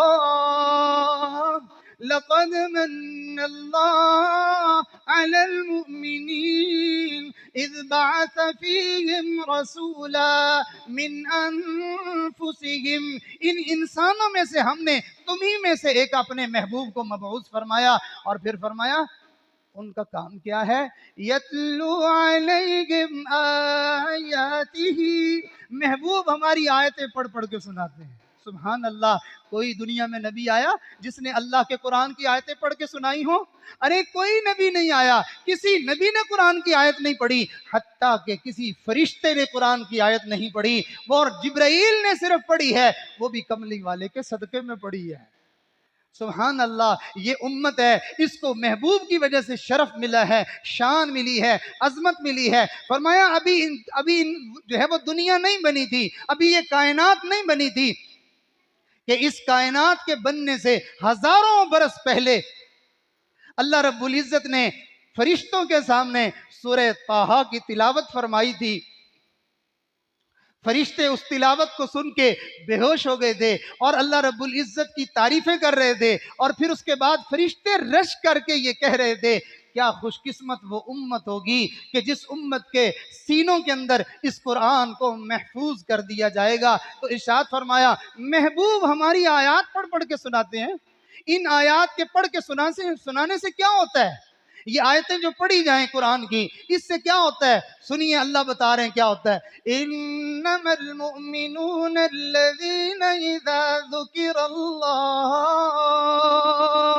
وجلت قلوبهم وَإِذَا تُلِيَتْ عَلَيْهِمْ آيَاتُهُ زَادَتْهُمْ ایمانا، آیتوں کو سن کر ایمان میں ترقی ہو جاتی ہے، ایمان میں اضافہ ہو جاتا ہے، گناہگار نیک بن جاتے ہیں، فسق و فجور کی زندگی گزارنے والے پرہیزگار بن جاتے ہیں۔ نہ آگے سنیے، قرآن سن کر کافر مسلمان ہو جاتے ہیں۔ اسی وجہ سے کافروں کو فکر پڑی ہوئی تھی کہ وہ اپنے نوجوانوں کو، اپنے بچوں کو، اپنے مردوں عورتوں کو کہا کرتے تھے جب یہ قرآن پڑھا جا رہا ہو نہ سنا کرو، شور مچایا کرو۔ اللہ نے اس کا تذکرہ بھی قرآن میں کیا۔ فرمایا یہ کافر کہتے ہیں وَقَالَ الَّذِينَ كَفَرُوا لَا تَسْمَعُوا لِهَذَا الْقُرْآنِ وَالْغَوْا فِيهِ لَعَلَّكُمْ تَغْلِبُونَ۔ میں اپنی بات کو سمیٹنے کی طرف آتا ہوں۔ یہ کفر نے اس وقت سے سمجھ لیا ہے کہ ان لوگوں کے پاس اگر قرآن ہے تو ہم نہ ان کو مٹا سکتے ہیں اور نہ ہم ان کو گمراہ کر سکتے ہیں اور نہ ہم ان کو جو ہے وہ اللہ اور اس کے رسول سے دور کر سکتے ہیں۔ بس ایک ہی راستہ ہے مسلمانوں کو برباد کرنے کا کہ ان کو قرآن سے ہٹا دو، قرآن سے ان کا ناطہ توڑ دو، پھر ان کے ساتھ جو مرضی کر لو۔ چنانچہ اس زمانے میں وہ اپنے لوگوں کو نبی علیہ السلام سے دور رکھنے کے لیے اور اسلام سے محروم رکھنے کے لیے وہ ان کو کہا کرتے تھے قرآن نہ سنو۔ تو یہ سلسلہ چلتے چلتے آج کے کافر نے بڑی چلاکی والا معاملہ کیا، ہمارے ساتھ اس نے ایسا داؤ لگایا کہ قرآن سے روکا تو صحیح لیکن ہمیں اس کے روکنے کا پتہ نہیں چلا کہ اس نے ہمیں قرآن سے کیسے روک دیا۔ مسلمان ہو اور قرآن نہ پڑھے، مسلمانوں کا گھر ہو اور قرآن کی آواز نہ آئے، یہ بھلا کہاں ممکن تھا؟ ہر گلی سے، ہر گھر سے فجر میں، تہجد میں قرآن پڑھنے کی آواز آیا کرتی تھی۔ مسلمان سمجھتے تھے مسلمان ہیں، قرآن سیکھنا ہے، قرآن پڑھنا ہے اور قرآن پڑھانا ہے، قرآن والوں کی عزت ہے۔ یہ ساری امت مسلمہ کے ہاں یہ مسلمہ معاملہ تھا، لیکن جب معاملہ کفر کی سازش کا آیا تو ہمیں پتہ نہ چل سکا کہ ہمارے ساتھ دو ہاتھ ہو گئے اور ہمیں خبر تک نہ ہوئی کہ آج دیکھیں ذرا کسی گلی میں چکر لگائیں، ہر گھر سے گانے کی آواز آئے گی، ناچ کی آواز آئے گی، میوزک کی آواز آئے گی، قرآن کی آواز نہیں آئے گی۔ اور لوگ جو فارغ بیٹھتے تھے بیٹھ کے تلاوت کر لیا کرتے تھے، آج فارغ بیٹھتے ہیں موبائل جیب سے نکال کے ادھر مصروف ہو جاتے ہیں، قرآن پڑھنے کا وقت ہی نہیں رہا۔ امت مسلمہ کو اس موبائل نے، نیٹ نے اور ٹی وی نے، ان چیزوں نے قرآن کی جگہ لے لی ہے، نماز کی جگہ لے لی ہے۔ اور تو اور ہم جتنے بھی مصروف ہوتے ہیں، ہم جتنے بھی کاروباری مشاغل میں ہوتے ہیں جب ٹی وی کے اوپر کرکٹ کا میچ لگتا ہے، ماشاءاللہ نمازی بھی بیٹھا ہوا ہے اور وہاں حاجی بھی بیٹھا ہوا ہے اور سارے لوگ بیٹھے ہوئے ہیں، اور اس میچ کی خاطر نمازیں قربان ہو رہی ہیں، قرآن قربان ہو رہا ہے، تسبیحات قربان ہو رہی ہیں، اور مسلمانوں کو ایسے خوشی ہوتی ہے جیسے جنت کا پروانہ مل گیا، اور ایسے غم لگتا ہے ہارنے پر جیسے جہنم کا فیصلہ ہو گیا۔ حالانکہ ایسا تو کوئی معاملہ نہیں ہے، جو تیری نماز چھوٹی ہے وہ زیادہ غم والی بات ہے، اس لیے کہ جناب نبی کریم صلی اللہ علیہ وسلم نے فرمایا جس بندے نے ایک نماز چھوڑ دی اس بندے کا اتنا نقصان ہوا ہے کہ جیسے اس کے بیوی، اس کی بچے اور اس کا گھر بار اور اس کی جائیداد سب کچھ اس سے چھین لیا جائے۔ فرمایا جتنا اس کا نقصان ہوا کہ وہ تنے تنہا رہ گیا، فرمایا نماز چھوٹنے پر اس بندے کا نقصان اس سے زیادہ ہوا ہے۔ ملک کی ٹیم کے ہارنے پہ آنسو بہا رہا ہے اور افسردہ اور پریشان ہوا بیٹھا ہے، اور اپنا جو ہے وہ جنازہ نکل گیا ہے، اس کی خبر تک نہیں ہوئی ہے۔ یہ قرآن سے دوری اللہ سے دوری ہے، یہ قرآن سے دوری رسول اللہ سے دوری ہے، یہ قرآن سے دوری یہ جنت سے دوری ہے۔ تو اللہ نے فرمایا ہم نے احسان کیا کہ ہم نے رسول بھیجا، اور وہ کرتے کیا ہیں؟ یتلو علیہم آیاتہ ویزکیہم۔ صحابہ کرام قرآن مجید لے کر کافروں کے سامنے جا کے صرف تلاوت کیا کرتے تھے، کافر قرآن سن کر مسلمان ہو جاتے تھے، اور تو کیا اور پتھر دل انسان کے دل نرم پڑ جاتے ہیں، غافل انسان جو ہے وہ اللہ کی طرف متوجہ ہو جاتے ہیں۔ جنوں جیسی ڈھیٹ قوم جو ہے وہ بھی قرآن سن کے پگھل جاتی ہے، اور ان کے اوپر بھی قرآن اپنا اثر چھوڑ جاتا ہے۔ معلوم ہوگا اگر قرآن ہم توجہ سے سننے لگ جائیں تو یہ دل کی دنیا بدل جائے گی، یہ زندگی کا انداز بدل جائے گا۔ جنوں کے بارے میں قرآن کا جو اثر ہوا اس کا تذکرہ قرآن میں ارشاد فرمایا قُلْ أُوحِيَ إِلَيَّ أَنَّهُ اسْتَمَعَ نَفَرٌ مِّنَ الْجِنِّ فَقَالُوا إِنَّا سَمِعْنَا قُرْآنًا عَجَبًا۔ یہ فقالو سے اللہ جنوں کی بات بیان کر رہے ہیں۔ فرمایا جنوں نے کہا ہم نے تو عجیب قرآن سنا ہے، ہم نے تو عجیب قرآن سنا ہے۔ میرے دوستو اللہ نے احسان کیا، ہمیں کملی والا دیا، اور وہ کملی والا قرآن کی آیتیں پڑھ پڑھ کے سناتا ہے۔ اگلی بات کی صرف تھوڑی سی توجہ دلا کے اپنی بات کو مکمل کرتا ہوں۔ فرمایا ہم نے دوسرا احسان یہ کیا ہے کہ یہ جو کملی والے ہم نے بھیجے ہیں، محبوب بھیجے ہیں، یہ آیات پڑھ پڑھ کے سناتے ہیں۔ پہلا احسان یہ کہ ہم نے ان کو تم میں سے بھیجا ہے، دوسرا احسان یہ کہ ہم نے ان کو آیات پڑھنے والا بنا کر بھیجا ہے، ہم نے قرآن ان پر نازل کیا ہے، اور تیسرا احسان یہ، توجہ فرمائیے، وَيُزَكِّيهِمْ، وہ تمہیں پاک کرتے ہیں، وہ پاک کرتے ہیں تمہیں۔ کیسے، کس چیز سے پاک کرتے ہیں؟ جی ہاں، ناپاکی کئی اعتبار سے ہوتی ہے۔ ناپاکی میں نے عرض کیا صرف توجہ دلاؤں گا، تفصیل میں جانے کا وقت نہیں رہا۔ ناپاکی کئی اعتبار سے ہوتی ہے۔ ناپاکی جگہ کی ہوتی ہے، زمین ناپاک ہے، چارپائی ناپاک ہے، جس جگہ پہ ہم اٹھتے بیٹھتے ہیں وہ چیزیں ناپاک ہو جاتی ہیں۔ اب اس کی کیا تفصیل ہے؟ ہم مسلمان اس کی تفصیل نہ جاننے کی وجہ سے ہم ناپاک گھروں میں رہتے ہیں، ناپاک چارپائیوں پر، ناپاک بستروں پر، ناپاک قالینوں پر ہم یوں ہی ناپاکی والی زندگی گزارتے رہتے ہیں، جس کی وجہ سے جنوں کی موجیں لگی رہتی ہیں، وہ بڑے خوش ہوتے ہیں، اس لیے کہ ان کا کام بنتا ہی ناپاکی کے جگہ پہ ہے، پاک جگہ پہ ان کا مسئلہ حل نہیں ہوتا۔ تو بہرحال تو ہم ایک پاکی جگہ کی، دوسری پاکی کپڑوں کی، تیسری پاکی جسم کی، اور چوتھی پاکی بندے کے اعمال کی، اور جو ہے وہ پانچویں پاکی بندے کے الفاظ کی، اور چھٹی پاکی انسان کے تخیلات اور تصورات کی، اور ساتویں پاکی بندے کے عقیدے کی۔ بندہ 7 اعتبار سے کم از کم، یہ میں نے معمولی سے جو باتیں رکھی ہیں، کم از کم 7 اعتبار سے بندہ ناپاک ہوتا ہے۔ اور ہمیں تو جگہ کی پاکی کا نہیں پتا، ہمیں تو جسم کی پاکی کا نہیں پتا، ہمیں تو کپڑوں کی پاکی کا نہیں پتا۔ ایک مرتبہ ہم اپنے شیخ کے پاس تھے، شیخ العربی والعجم حضرت مولانا حافظ ذوالفقار احمد صاحب نقشبندی دامت برکاتہم۔ اس وقت ان کی مجلس میں کئی 100 علماء تھے، کئی 100 علماء کی مجلس میں حضرت نے پاک رہنے کے جو طریقے بیان فرمائے اور جسم کو اور کپڑوں کو پاک رکھنے کا جو طریقہ لوگوں کو سمجھایا، علماء دنگ رہ گئے کہ ایسی باتوں کی طرف تو ہمارا کبھی خیال ہی نہیں گیا، ہم بھی ناپاک تھے۔ اللہ اکبر کبیرہ۔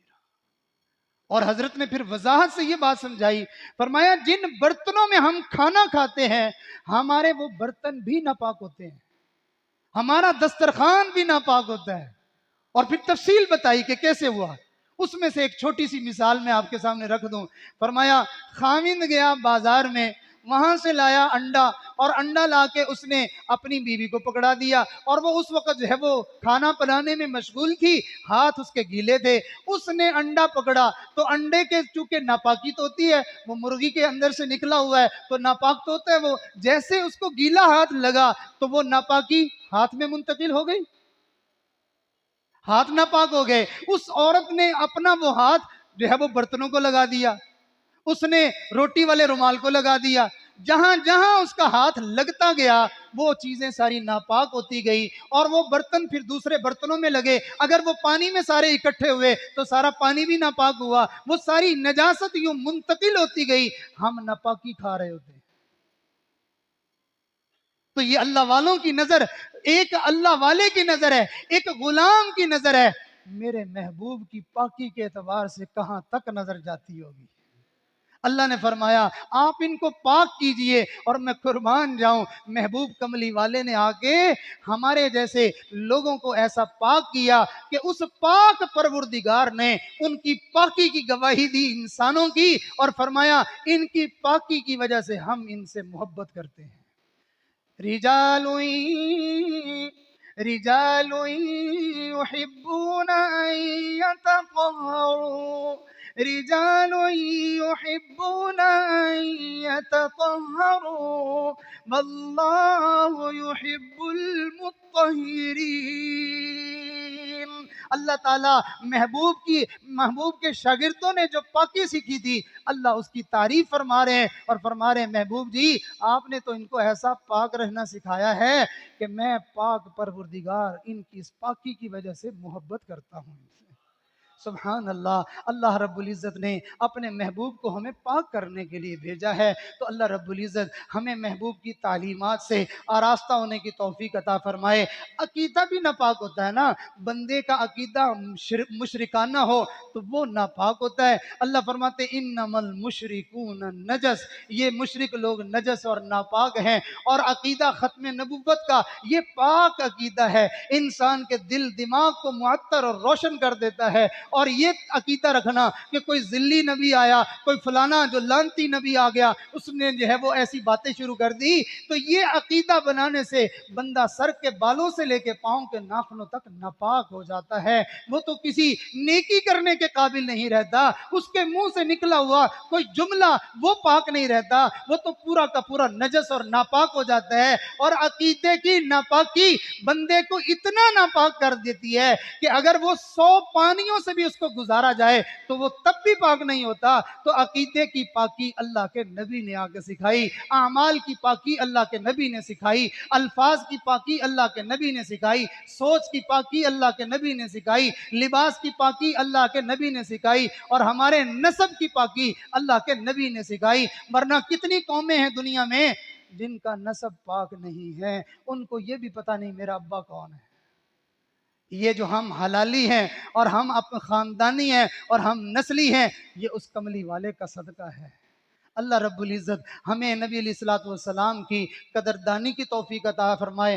وقت نے ساتھ نہیں دیا، میں ورنہ آپ کے سامنے یہ مضمون جو ہے وہ اور تفصیل کے ساتھ پیش کر سکتا۔ میرے جیسا طالب علم جو ہے وہ اگر اتنی بات کر رہا ہے تو آپ اندازہ لگائیے علماء کس شان کے ساتھ اس مضمون کو بیان کریں گے، اور ہمارے اکابرین اور ہمارے بزرگان دین اس سیرت کے عنوان پر جب بولنے لگتے ہیں تو کتابیں لکھی جاتی ہیں اور الماریاں بھر جاتی ہیں، محبوب کی سیرت ختم ہونے کا نام نہیں لیتی ہے۔ میرے اللہ نے ہمیں ایسے نبی عطا فرمائے ہیں، اللہ تعالی ہمیں ان کی قدردانی کی توفیق عطا فرمائے۔ ہماری ناقدری اس قدر زیادہ ہو رہی ہے، اس قدر زیادہ ہو رہی ہے کہ ہم اپنے نبی کے نقش قدم پر چلتے ہوئے ہم کہتے ہیں کہ یار پھر لوکی کی کہن گے۔ اپنے نبی کی سنت پر عمل کرتے ہوئے ہمیں گھٹتی محسوس ہوتی ہے، ہمیں عار محسوس ہوتا ہے، اور تو کیا، اور سنت والے بندے کو دیکھ کر ہمیں مذاق سوجنے لگ جاتا ہے، ہم اس کے اوپر تنقید شروع کر دیتے ہیں، ہم اس کے تمسخر کرتے ہیں، ہم اس کا مذاق اڑاتے ہیں، اور جی دیکھو جی داڑھا رکھیا ہے، یہ کیا کر رہا ہے؟ جس نے نبی کی سنت کا مذاق کیا ہے، علماء نے فرمایا نبی کی سنت پر عمل نہ کرنے سے بندہ گناہگار ہو جاتا ہے، اور نبی کی سنت کا مذاق اڑانے والا بندہ کافر ہو جاتا ہے۔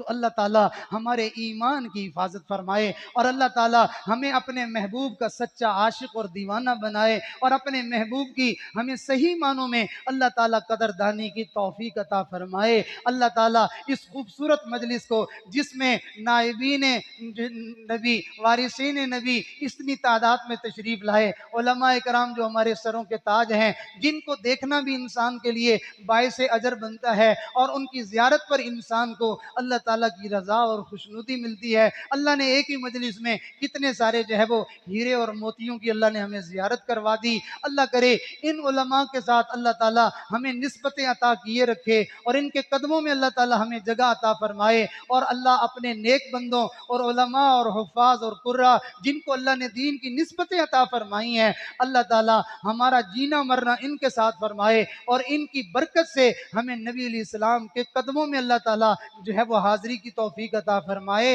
اور محبوب کے حوض کوثر کے جام عطا فرمائے۔ آپ کو شاید یہ بات عجیب نہ لگ رہی ہو کہ علماء کی باتیں ایسے کیوں کر رہے ہیں، اگر یہ علماء نہ ہوتے ہمیں نبی کی پہچان کون کرواتا؟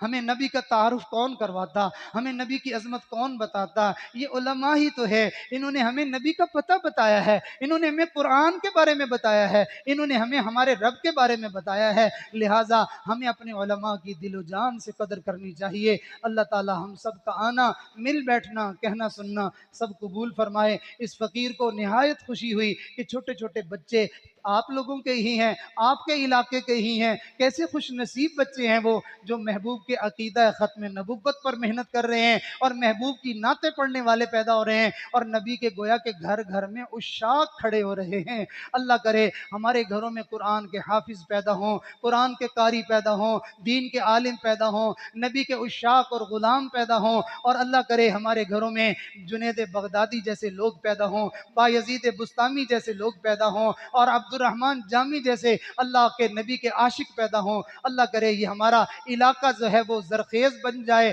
اور اس کے اندر بہار آئے، اور بہار ہمیشہ نبی کے آنے سے ہی آتی ہے، اور نبی کے طریقوں سے ہی آتی ہے، اور نبی کی سنتوں سے ہی آتی ہے۔ اللہ تعالی ہم سب کو جو ہے وہ زندگی میں بھی بہاریں عطا فرمائے، اور اللہ تعالی ہمیں موت کے وقت بھی اپنے نبی کی محبت میں ہی دنیا سے جانے کی توفیق عطا فرمائے، اور نبی کی محبت اور تعلق کی برکت سے اللہ ہماری قبروں کو بھی روشن اور منور فرمائے، اور قیامت کے دن محبوب کی شفاعت نصیب کرے، اور آپ کے مبارک ہاتھوں سے حوض کوثر کے جام عطا فرمائے۔ وآخر دعوانا ان الحمد للہ رب العالمین۔ آئیے اس مبارک موقع پر اپنے رب سے معافی مانگ لیجئے۔ جب کسی کے محبوب کی باتیں ہو رہی ہوں نا، اس وقت وہ بڑا خوش ہوتا ہے۔ ماں کے بیٹے کی تعریفیں کرے نا تو ماں بڑے خوش موڈ میں بیٹھی ہوئی ہوتی ہے۔ کسی نوجوان کا رشتہ ہونے والا ہو اور اس کی جو ہے وہ بننے والی بیوی کا تذکرہ کریں تو پھر ذرا اس کی مسکراہٹیں دیکھیں، کیوں بھئی یہ کیوں اتنا خوش ہو گیا؟ اس کی محبت کا تعلق جو وہاں ہے۔ تو جس کے محبوب کی بات کی جائے تو محب خوش ہو جاتا ہے، تو جب اللہ کے محبوب کی باتیں کی جائیں تو اللہ کی رحمت بھی جوش میں آئی ہوئی ہوتی ہے۔ تو اس خوشی سے ہمیں فائدہ اٹھانا چاہیے کہ اپنے رب سے گناہوں کی معافی مانگ لینی چاہیے، اپنی بخشش اور مغفرت اللہ سے کروا لینی چاہیے۔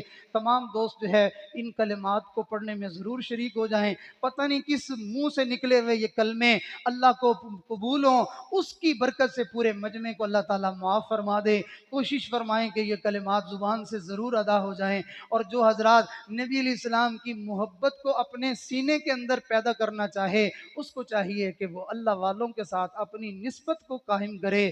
یہ محبت والے لوگ ہوتے ہیں جو ان سے تعلق جوڑتا ہے تو ان کے سینے کی محبتیں تعلق والوں کے سینوں میں بھی منتقل ہو جاتی ہیں۔ توبہ کی نیت فرما لیں، اور جو حضرات باقاعدہ اللہ والوں کے سلسلے میں شامل ہو کر ان سعادتوں کو سمیٹنا چاہیں تو وہ توبہ کے ساتھ ساتھ بیعت ہونے کی بھی نیت فرما لیں۔ خطبہ سنیے۔ الحمدللہ وکفی وسلام علی عبادہ الذین اصطفی، اما بعد۔ یہ کلمات پڑھیے سچے دل سے اور یقین سے کہ آج ہمارا اللہ رب العزت سے اور اس کے محبوب سے جو تعلق کمزور ہو چکا ہے وہ پھر سے مضبوط ہو جائے گا۔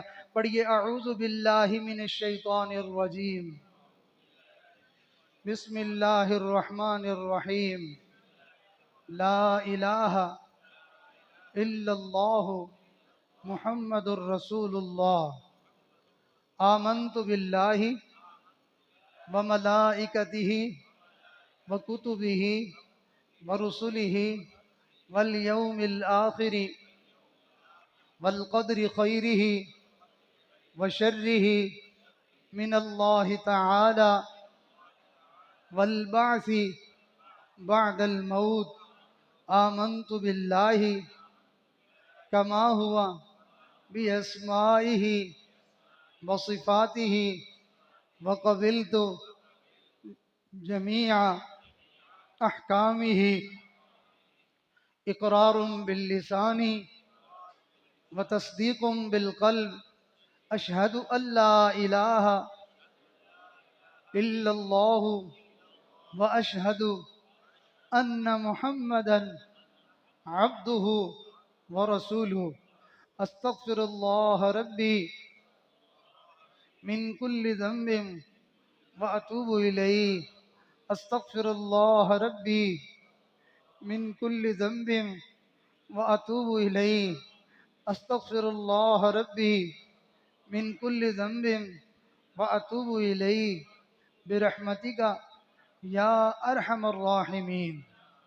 ان کلمات کو جنہوں نے توبہ کے لیے سے پڑھا ہے وہ اللہ کی بارگاہ میں توبہ طائب ہو چکے ہیں، توبہ کرنے والے لوگوں کی فہرست میں وہ شامل ہو چکے ہیں، اور جن لوگوں نے اللہ والوں کے ساتھ اپنا تعلق جوڑ کر نبی علیہ السلام کے سچے غلاموں کی فہرست میں شامل ہونے کی نیت سے اللہ والوں کے سلسلے میں شامل ہونے کی نیت کی ہے تو وہ سلسلہ عالیہ نقش بندیہ مجددیہ میں بیعت ہو چکے ہیں۔ یہ نبی علیہ السلام کے عظیم عشاق کی جماعت ہے، اس لیے کہ یہ امام العاشقین کا سلسلہ ہے، سیدنا صدیق اکبر رضی اللہ تعالیٰ عنہ کا سلسلہ ہے۔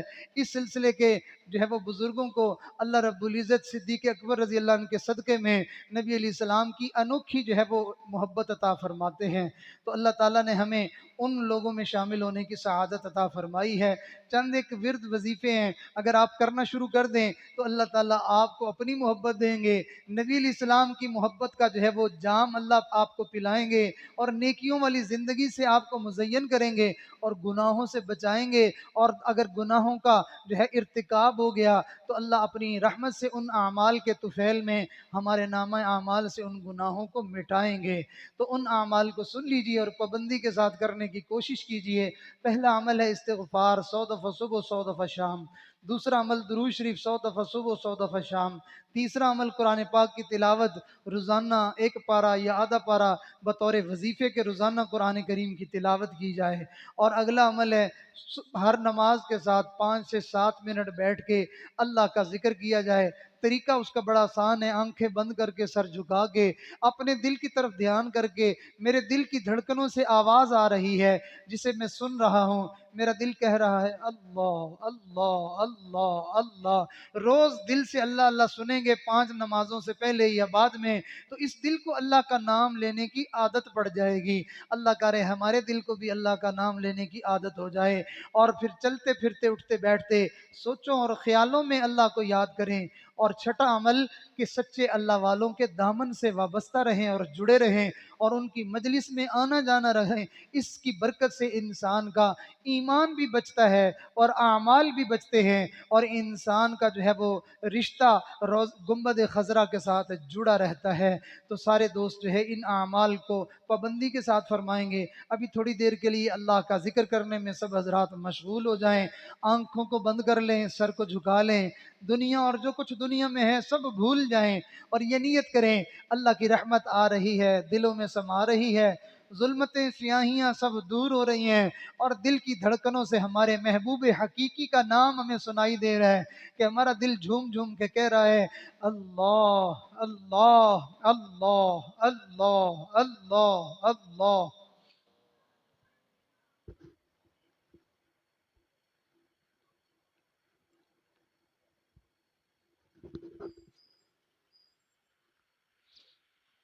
ایک امتی کے لیے اس سے بڑی سعادت کیا ہوتی ہے کہ اس کی نسبت اپنے آقا کے ساتھ جڑی رہے، وہ اپنے گناہوں اور غلطیوں کی وجہ سے محبوب کے دامن سے کہیں جو ہے وہ جدا نہ ہو جائے۔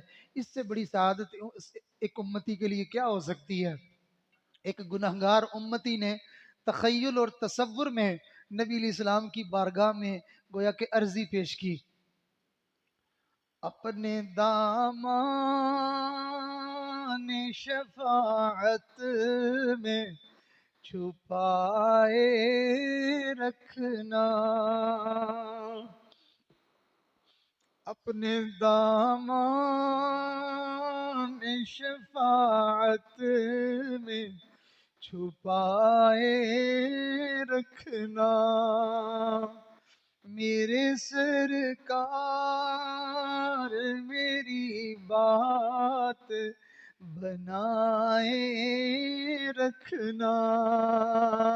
اگر ہماری نسبت نبی علیہ السلام سے جڑی رہی، ہماری بات بنی رہے گی، ہمارا کام بنا رہے گا، اور اگر خدا نخواستہ یہ تعلق کٹ گیا ہم برباد ہو جائیں گے۔ اپنے دامان شفاعت میں چھپائے رکھنا، میرے سرکار میری بات بنائے رکھنا۔ میں نے مانا کہ گنہگار ہوں پر آپ کا ہوں، میرے آقا میں بہت گنہگار اور بہت گندا ہوں، لیکن میں آپ سے محبت کرتا ہوں، میں آپ کا کلمہ پڑھ کے آپ کا امتی غلام بنا ہوا ہوں۔ میں نے مانا کہ گنہگار ہوں پر آپ کا ہوں، میں نے مانا کہ گنہگار ہوں پر آپ کا ہوں، اس گنہگار سے سرکار نبھائے رکھنا۔ بہت سارے کام نبی علیہ السلام نے فرمائے، جو یہ کرے جو یہ کرے اس کا میری امت سے کوئی تعلق نہیں ہے، تو وہ گنہگار اپنے تخیل میں محبوب کی خدمت میں عرضی پیش کر رہا ہے، میں گنہگار تو بہت ہوں لیکن مجھے اپنی امت سے مجھے خارج نہ فرما دینا۔ میں نے مانا کہ گنہگار ہوں پر آپ کا ہوں، اس گنہگار سے سرکار نبھائے رکھنا، اس گنہگار سے سرکار نبھائے رکھنا۔ محبوب آپ کے قدموں میں ایک معمولی بندہ آتا تھا، وہ آفتاب و مہتاب بن جاتا تھا، کوئی ابو بکر بنا، کوئی عمر بنا، کوئی علی بنا، کوئی عثمان بنا۔ آپ تو گویا کہ ذروں کو سورج بنانے والے، خورشید بنانے والے ایسے معلم اور ایسے مربی ہیں۔ ذرہ خاک کو خورشید بنانے والے، ذرہ خاک کو خورشید بنانے والے، خاک ہوں میں، خاک ہوں میں،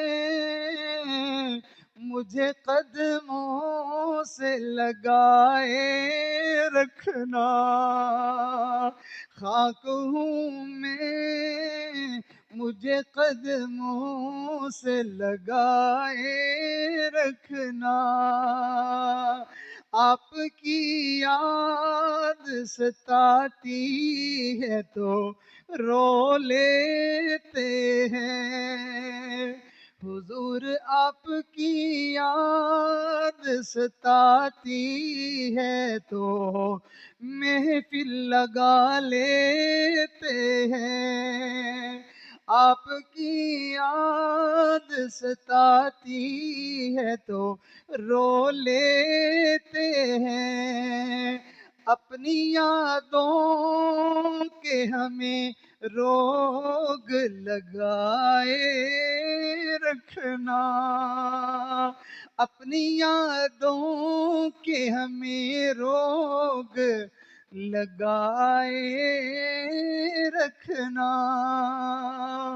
میرے سرکار میری بات بنائے رکھنا، اپنے دامان شفاعت میں چھپائے رکھنا۔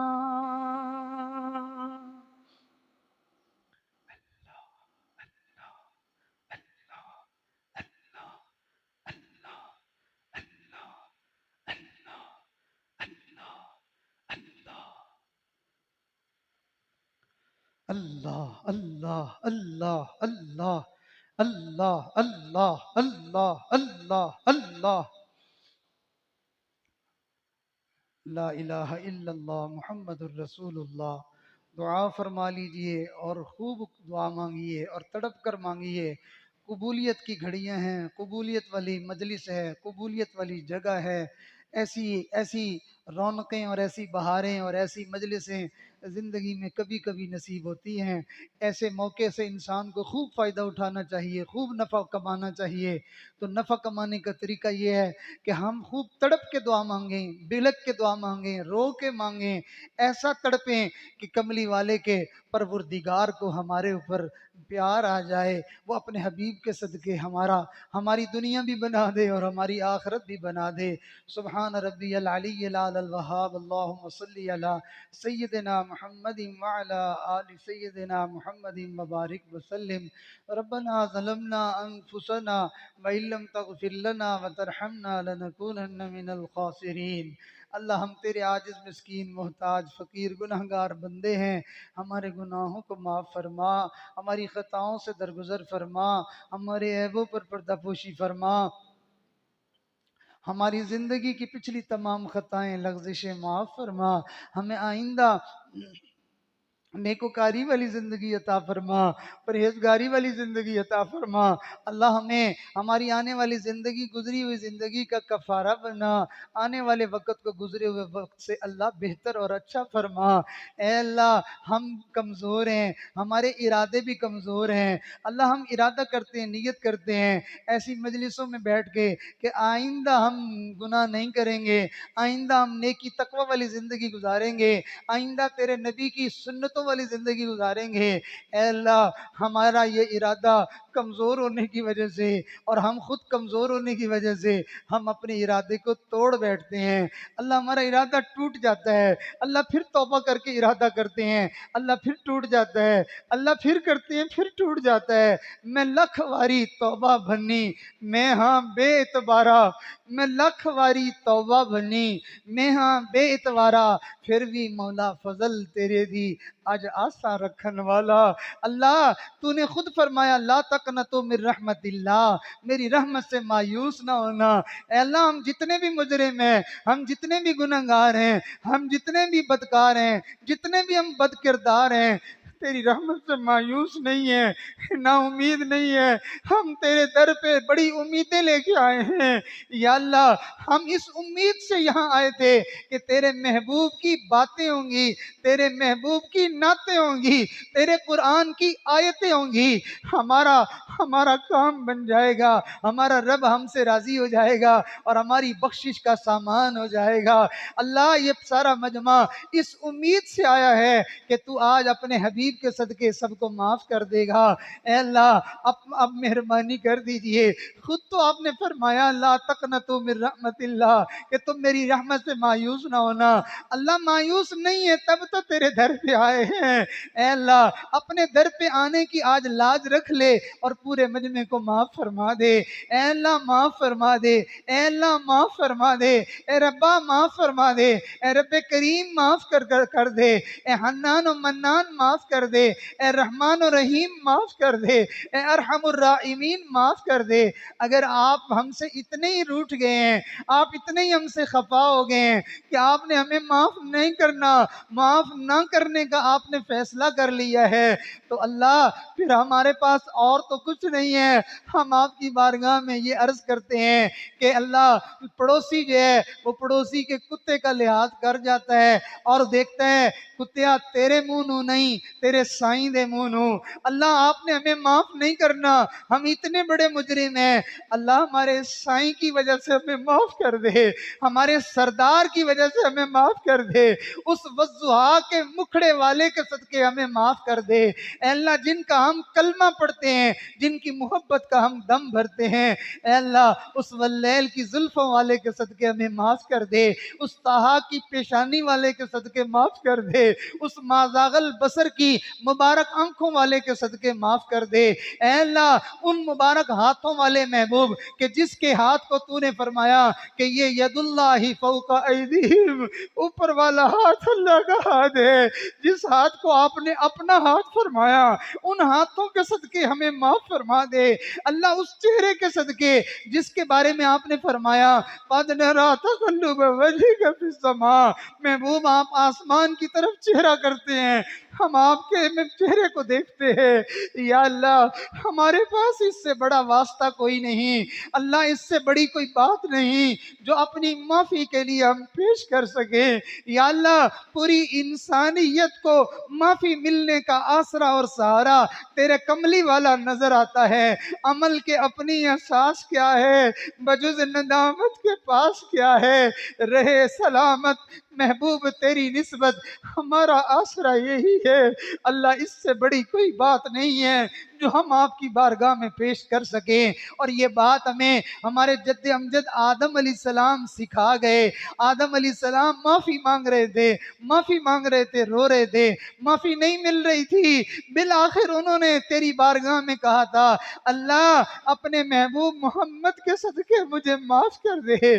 آپ نے آدم علیہ السلام کو معاف کر دیا اور فرمایا آدم تجھے میں نے معاف کر دیا، لیکن تو مجھے یہ بتا تجھے کیسے پتا چلا کہ محمد میرے محبوب ہیں؟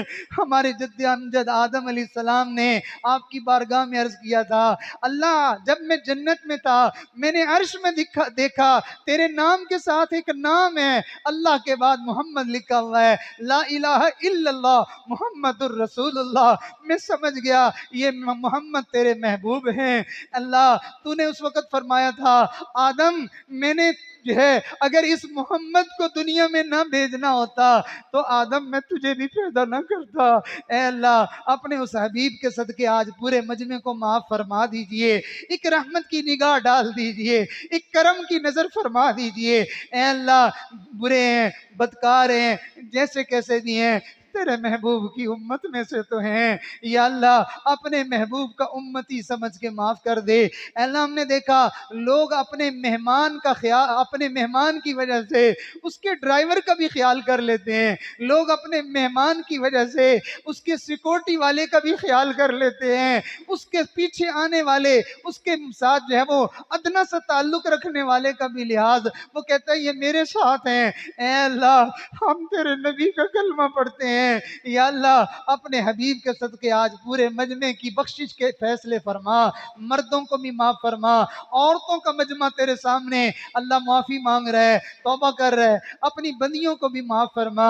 اے کریم آقا اس مجمع میں تو علماء بھی آئے ہوئے ہیں، قرآن کے حفاظ اور قاری بھی آئے ہوئے ہیں، تیرے دین کے جو ہے محافظ بھی آئے ہوئے ہیں، تیرے نبی کے عقیدہ ختم نبوت کی محنت کرنے والے اور اس کا پرچار کرنے والے بھی آئے ہوئے ہیں، اگر تیرے ہاں اللہ اس عقیدہ ختم نبوت کا کوئی درجہ ہے اور یقیناً ہے اور بہت بڑا ہے، اے اللہ اس عقیدے کے صدقے آج ہم سب کو تو معاف فرما دے یا اللہ، عقیدہ ختم نبوت کے صدقے ہمیں تو معاف فرما دے یا اللہ، مہربانی فرما اللہ، اس مجمع میں جو بیمار ہیں شفا دے دے اللہ، بیماروں کو اپنے حبیب کے تذکروں کی برکت سے شفا دے دے اللہ، جو بیمار ہیں، کوئی جسمانی بیمار ہے، کوئی روحانی بیمار ہے، اے اللہ سب سے بڑا مریض تو روحانی میں ہوں، اے اللہ مجھے شفا عطا فرما اور پورے مجمع کو شفا عطا فرما، اے اللہ جسم بیمار ہوتا ہے بندہ معجور ہوتا ہے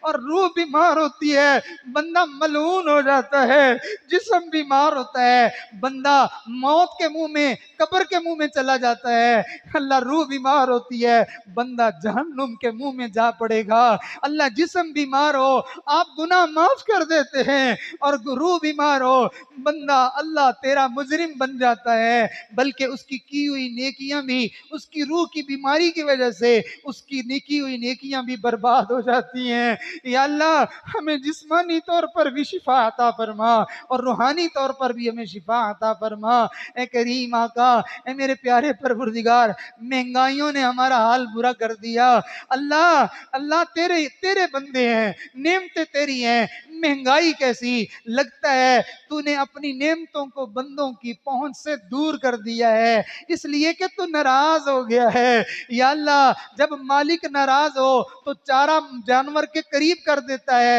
جب خوش ہوتا ہے تو چارہ اس کے آگے کر دیتا ہے، مالک ناراض ہو تو جانور سے چارے کو پیچھے کھینچ لیتا ہے یا اللہ، آپ بندوں سے خفا ہو گئے، ناراض ہو گئے، مہنگائی آ گئی ہے، نعمتوں تک پہنچنا مشکل ہو گیا ہے، اللہ معاف کر دیجئے، اپنی نعمتوں کی بندوں کے لیے نعمتوں تک رسائی آسان کر دیجئے، نعمتوں کی فراوانی کر دیجئے اور بندوں کی زندگی میں آسانی کر دیجئے، مہربانی فرما دیجئے، اے کریم آقا، کوئی جو ہے وہ حالات کا گھرا ہوا، کوئی مسائل کا گھرا ہوا، کوئی پریشانیوں کا مارا ہوا، کوئی دکھوں غموں کا ستایا ہوا، اے اللہ کوئی جو ہے وہ اپنے گھر والوں کی وجہ سے پریشان، کوئی محلے والوں کی وجہ سے پریشان، کوئی کاروبار کی وجہ سے پریشان، کوئی سفلی عملوں کی وجہ سے پریشان اور کوئی جادو ٹونے کی وجہ سے پریشان، اے اللہ کوئی اپنے نفس کی وجہ سے پریشان، کوئی اپنے گناہوں کی وجہ سے پریشان، اے اللہ کوئی اپنی آخرت کی وجہ سے پریشان اور کوئی اپنی قبر کی وجہ سے پریشان اور کوئی اپنے کل قیامت کے دن تیرے سامنے پیش ہونے کی وجہ سے پریشان، اے اللہ کوئی اپنے حساب و کتاب کی وجہ سے پریشان، اللہ سب کی پریشانیاں دور فرما، اللہ سب کی پریشانیاں دور فرما، اللہ سب کی پریشانیاں دور فرما، مہربانی فرما، ہم نے تو یوں سنا ہے مکے غم خوشیاں ہزارہ مل گئیاں، کملی والا آیا تے بہارہ مل گئیاں، اللہ ہمیں بھی زندگی میں بہاریں عطا فرما، کملی والے کے طریقے ہمارے زندگی میں زندہ فرما، نہ کملی والے کی محبت ہمارے سینے میں بھڑکا اور ہمیں ان کا عاشق اور دیوانہ بنا اور ہمیں جو ہے ان کا دیدار عطا فرما، ان کے روزے کی حاضریاں عطا فرما، میرے مالک ہمیں ان کے غلاموں کا بھی غلام بنا، ہمیں ان کے دین کا چوکی دار بنا، ہمیں ان کے قرآن کا محافظ بنا، میرے مالک مہربانی فرما، ہمیں شقی نہ بنا، ہمیں بدبخت نہ بنا، ہمیں محروم القسمت نہ بنا، اپنے اور اپنے نبی کے اور اپنے نبی کے غلاموں کے اور نبی کے صحابہ کے اور نبی کے یاروں کے اور نبی کے اہل بیت کے، اللہ ہمیں ان کا جو ہے وہ دشمن نہ بنا، اللہ ہمیں ان کا سجن بنا، ہمیں ان کا نوکر بنا، ہمیں ان کا خادم بنا، ہمیں ان کا طرفدار بنا، مہربانی فرما، ہمیں ان کی جماعت کا بنا، اللہ ہماری ان دعاؤں کو قبول فرما، ہمیں اہل سنت والجماعت کا اللہ عقیدہ بھی عطا فرما، اہل سنت والجماعت کی محبت بھی عطا فرما، اہل سنت والجماعت کے اندر ہمیں جو ہے وہ جینا نصیب فرما اور اسی جماعت میں رہ کر اللہ ہمیں مرنا بھی نصیب فرما، اور ہمارے اکابرین جو اہل سنت والجماعت کے پرچار کرنے والے ہمیں اپنے علماء کی محبت عطا فرما، ان کی قدر عطا فرما، اللہ ان کے ساتھ خصوصی نسبت اور تعلق عطا فرما، اے اللہ چھوٹے چھوٹے بچوں نے جو ہے دل خوش کر دیا، تیرے نبی کی نعتیں پڑھ کے، تیرے نبی کے عقیدے کے بارے میں جو ہے وہ تیرے نبی کے جو ہے وہ سیرت کے بارے میں سوال و جواب جو ہے وہ پیش کر کے اللہ ان بچوں کو حافظ قرآن بنا، ان کو قاری قرآن بنا، اللہ ان کو عاشق قرآن بنا، اور ان کو نبی کے دین کا دائی اور شہدائی بنا۔ کل قیامت کے دن ان بچوں کو اپنے نبی کے سامنے سرخرو فرما، اور ان کے ماں باپ کو بھی کل قیامت کے دن اپنے نبی کے سامنے اللہ سرخرو ہونا نصیب فرما، مہربانی فرما۔ ہمارے بچے اپنے نبی کے ختم نبوت کے لیے قبول کر لے، اپنے نبی کی جو ہے وہ دین کے لیے ہماری نسلیں قبول کر لے، ہمارا مال جان قبول کر لے، ہمیں قبول کر لے، ہماری عزت قبول کر لے، مہربانی فرما دے، ہماری ان دعاؤں کو قبول فرما۔ اے اللہ، جن جن لوگوں کے دلوں میں جو جو تمنائیں ہیں، جو جو آرزویں ہیں، جو جو وہ تجھ سے مانگ رہے ہیں، اب مانگ رہے ہیں یا پہلے مانگ رہے تھے، یا انہوں نے زندگی میں کبھی پہلے کوئی دعا کی تھی، آج کی مجلس کی برکت سے ساری دعائیں قبول فرما۔ جتنی خیریں، بلائیاں، برکتیں، عافیتیں تیرے حبیب صلی اللہ علیہ وسلم نے مانگی، وہ ساری کی ساری ان کے طفیل میں ہم سب کو عطا فرما۔ جتنی شرور سے پناہ مانگی، تمام شرور سے پناہ عطا فرما۔ اے اللہ، آپ کی بندیاں آپ سے امیدیں لے کے آپ کے سامنے دامن پھیلا کے بیٹھی ہیں۔ اے اللہ، بیٹی باپ کے دروازے پہ آئے، کہتی ابو میں نے خالی نہیں جانا، مجھے آپ نے جہد دے کے ہی بھیجنا ہے۔ یا اللہ، باپ بیٹی کا مان رکھ لیتا ہے، کہتا ہے بیٹا میں بھلا کیوں خالی بھیجوں گا آپ کو، میں اپنی بیٹی کو ضرور جو ہے وہ نواز کے بھیجوں گا۔ اللہ، بیٹی کا مان باپ رکھ لیتا ہے، بندیوں کا آج تو مان رکھ لے، تو لحاظ کر لے، تو ان کی بخشش بھی کر دے، مغفرت بھی کر دے، ان کی مشکلیں بھی حل کر دے، اور ان کے غموں کو بھی دور کر دے۔ اللہ، ان کے زندگی میں خوشیاں بھی دے دے۔ میرے مالک مہربانی فرما، ہمارے گھروں کو خوشیوں کا گہوارہ بنا، ہمارے گھروں کو رحمتوں کا مرکز بنا، ہمارے گھروں میں نمازیں زندہ فرما، قرآن کی تلاوت کو جو ہے وہ جاری فرما، ہمارے گھروں کو لعنت خانہ نہ بنا، ہمارے گھروں کو رحمت خانہ بنا، ہمارے گھروں میں ایسے اعمال کہ جس سے رحمتیں برسیں، اللہ ایسے اعمال سے ہمارے گھروں کو مزین فرما، آباد فرما۔ اے اللہ، ہماری ان دعاؤں کو قبول فرما۔ جتنے علماء اکرام تشریف لائے، اللہ ان حضرات نے آ کے ہمارا حوصلہ بڑھا دیا، اللہ یہ ہمارے اس کام کے اندر معاون بن گئے، اللہ انہوں نے ہماری سرپرستی فرمائی، اے اللہ انہوں نے ہمارا دل خوش کیا، اللہ تو ان کا سرپرست بن جا، تو ان کا محافظ بن جا، تو ان کے دل کو خوشیاں دے دے، اللہ تو ان کو بہاریں دے دے، اور لوگوں کے دلوں میں، ہمارے دلوں میں ان کا عزت اور مقام اور مرتبہ اور زیادہ بڑھا دے، اور ہماری ان دعاؤں میں ہمارے بیوی بچوں کو بھی شامل کر لے، ہمارے بہن بھائیوں کو بھی شامل فرما لے، ہمارے دوستوں کو بھی، ہمارے ماں باپ کو بھی، ہمارے استادوں کو بھی، ہمارے مشائخ کو بھی، ہمارے محسنین کو بھی، محبین اور متعلقین کو بھی، اللہ نبی کی پوری امت کو ہماری دعاؤں میں شامل فرما، اللہ زندوں کو بھی شامل فرما، اور مردوں کو بھی ہماری ان دعاؤں میں شامل فرما۔ وصلی اللہ تعالی علی حبیب خیر خلقہ سیدنا محمد وعلی آلہ واصحابہ اجمعین، آمین برحمتک یا ارحم الراحمین۔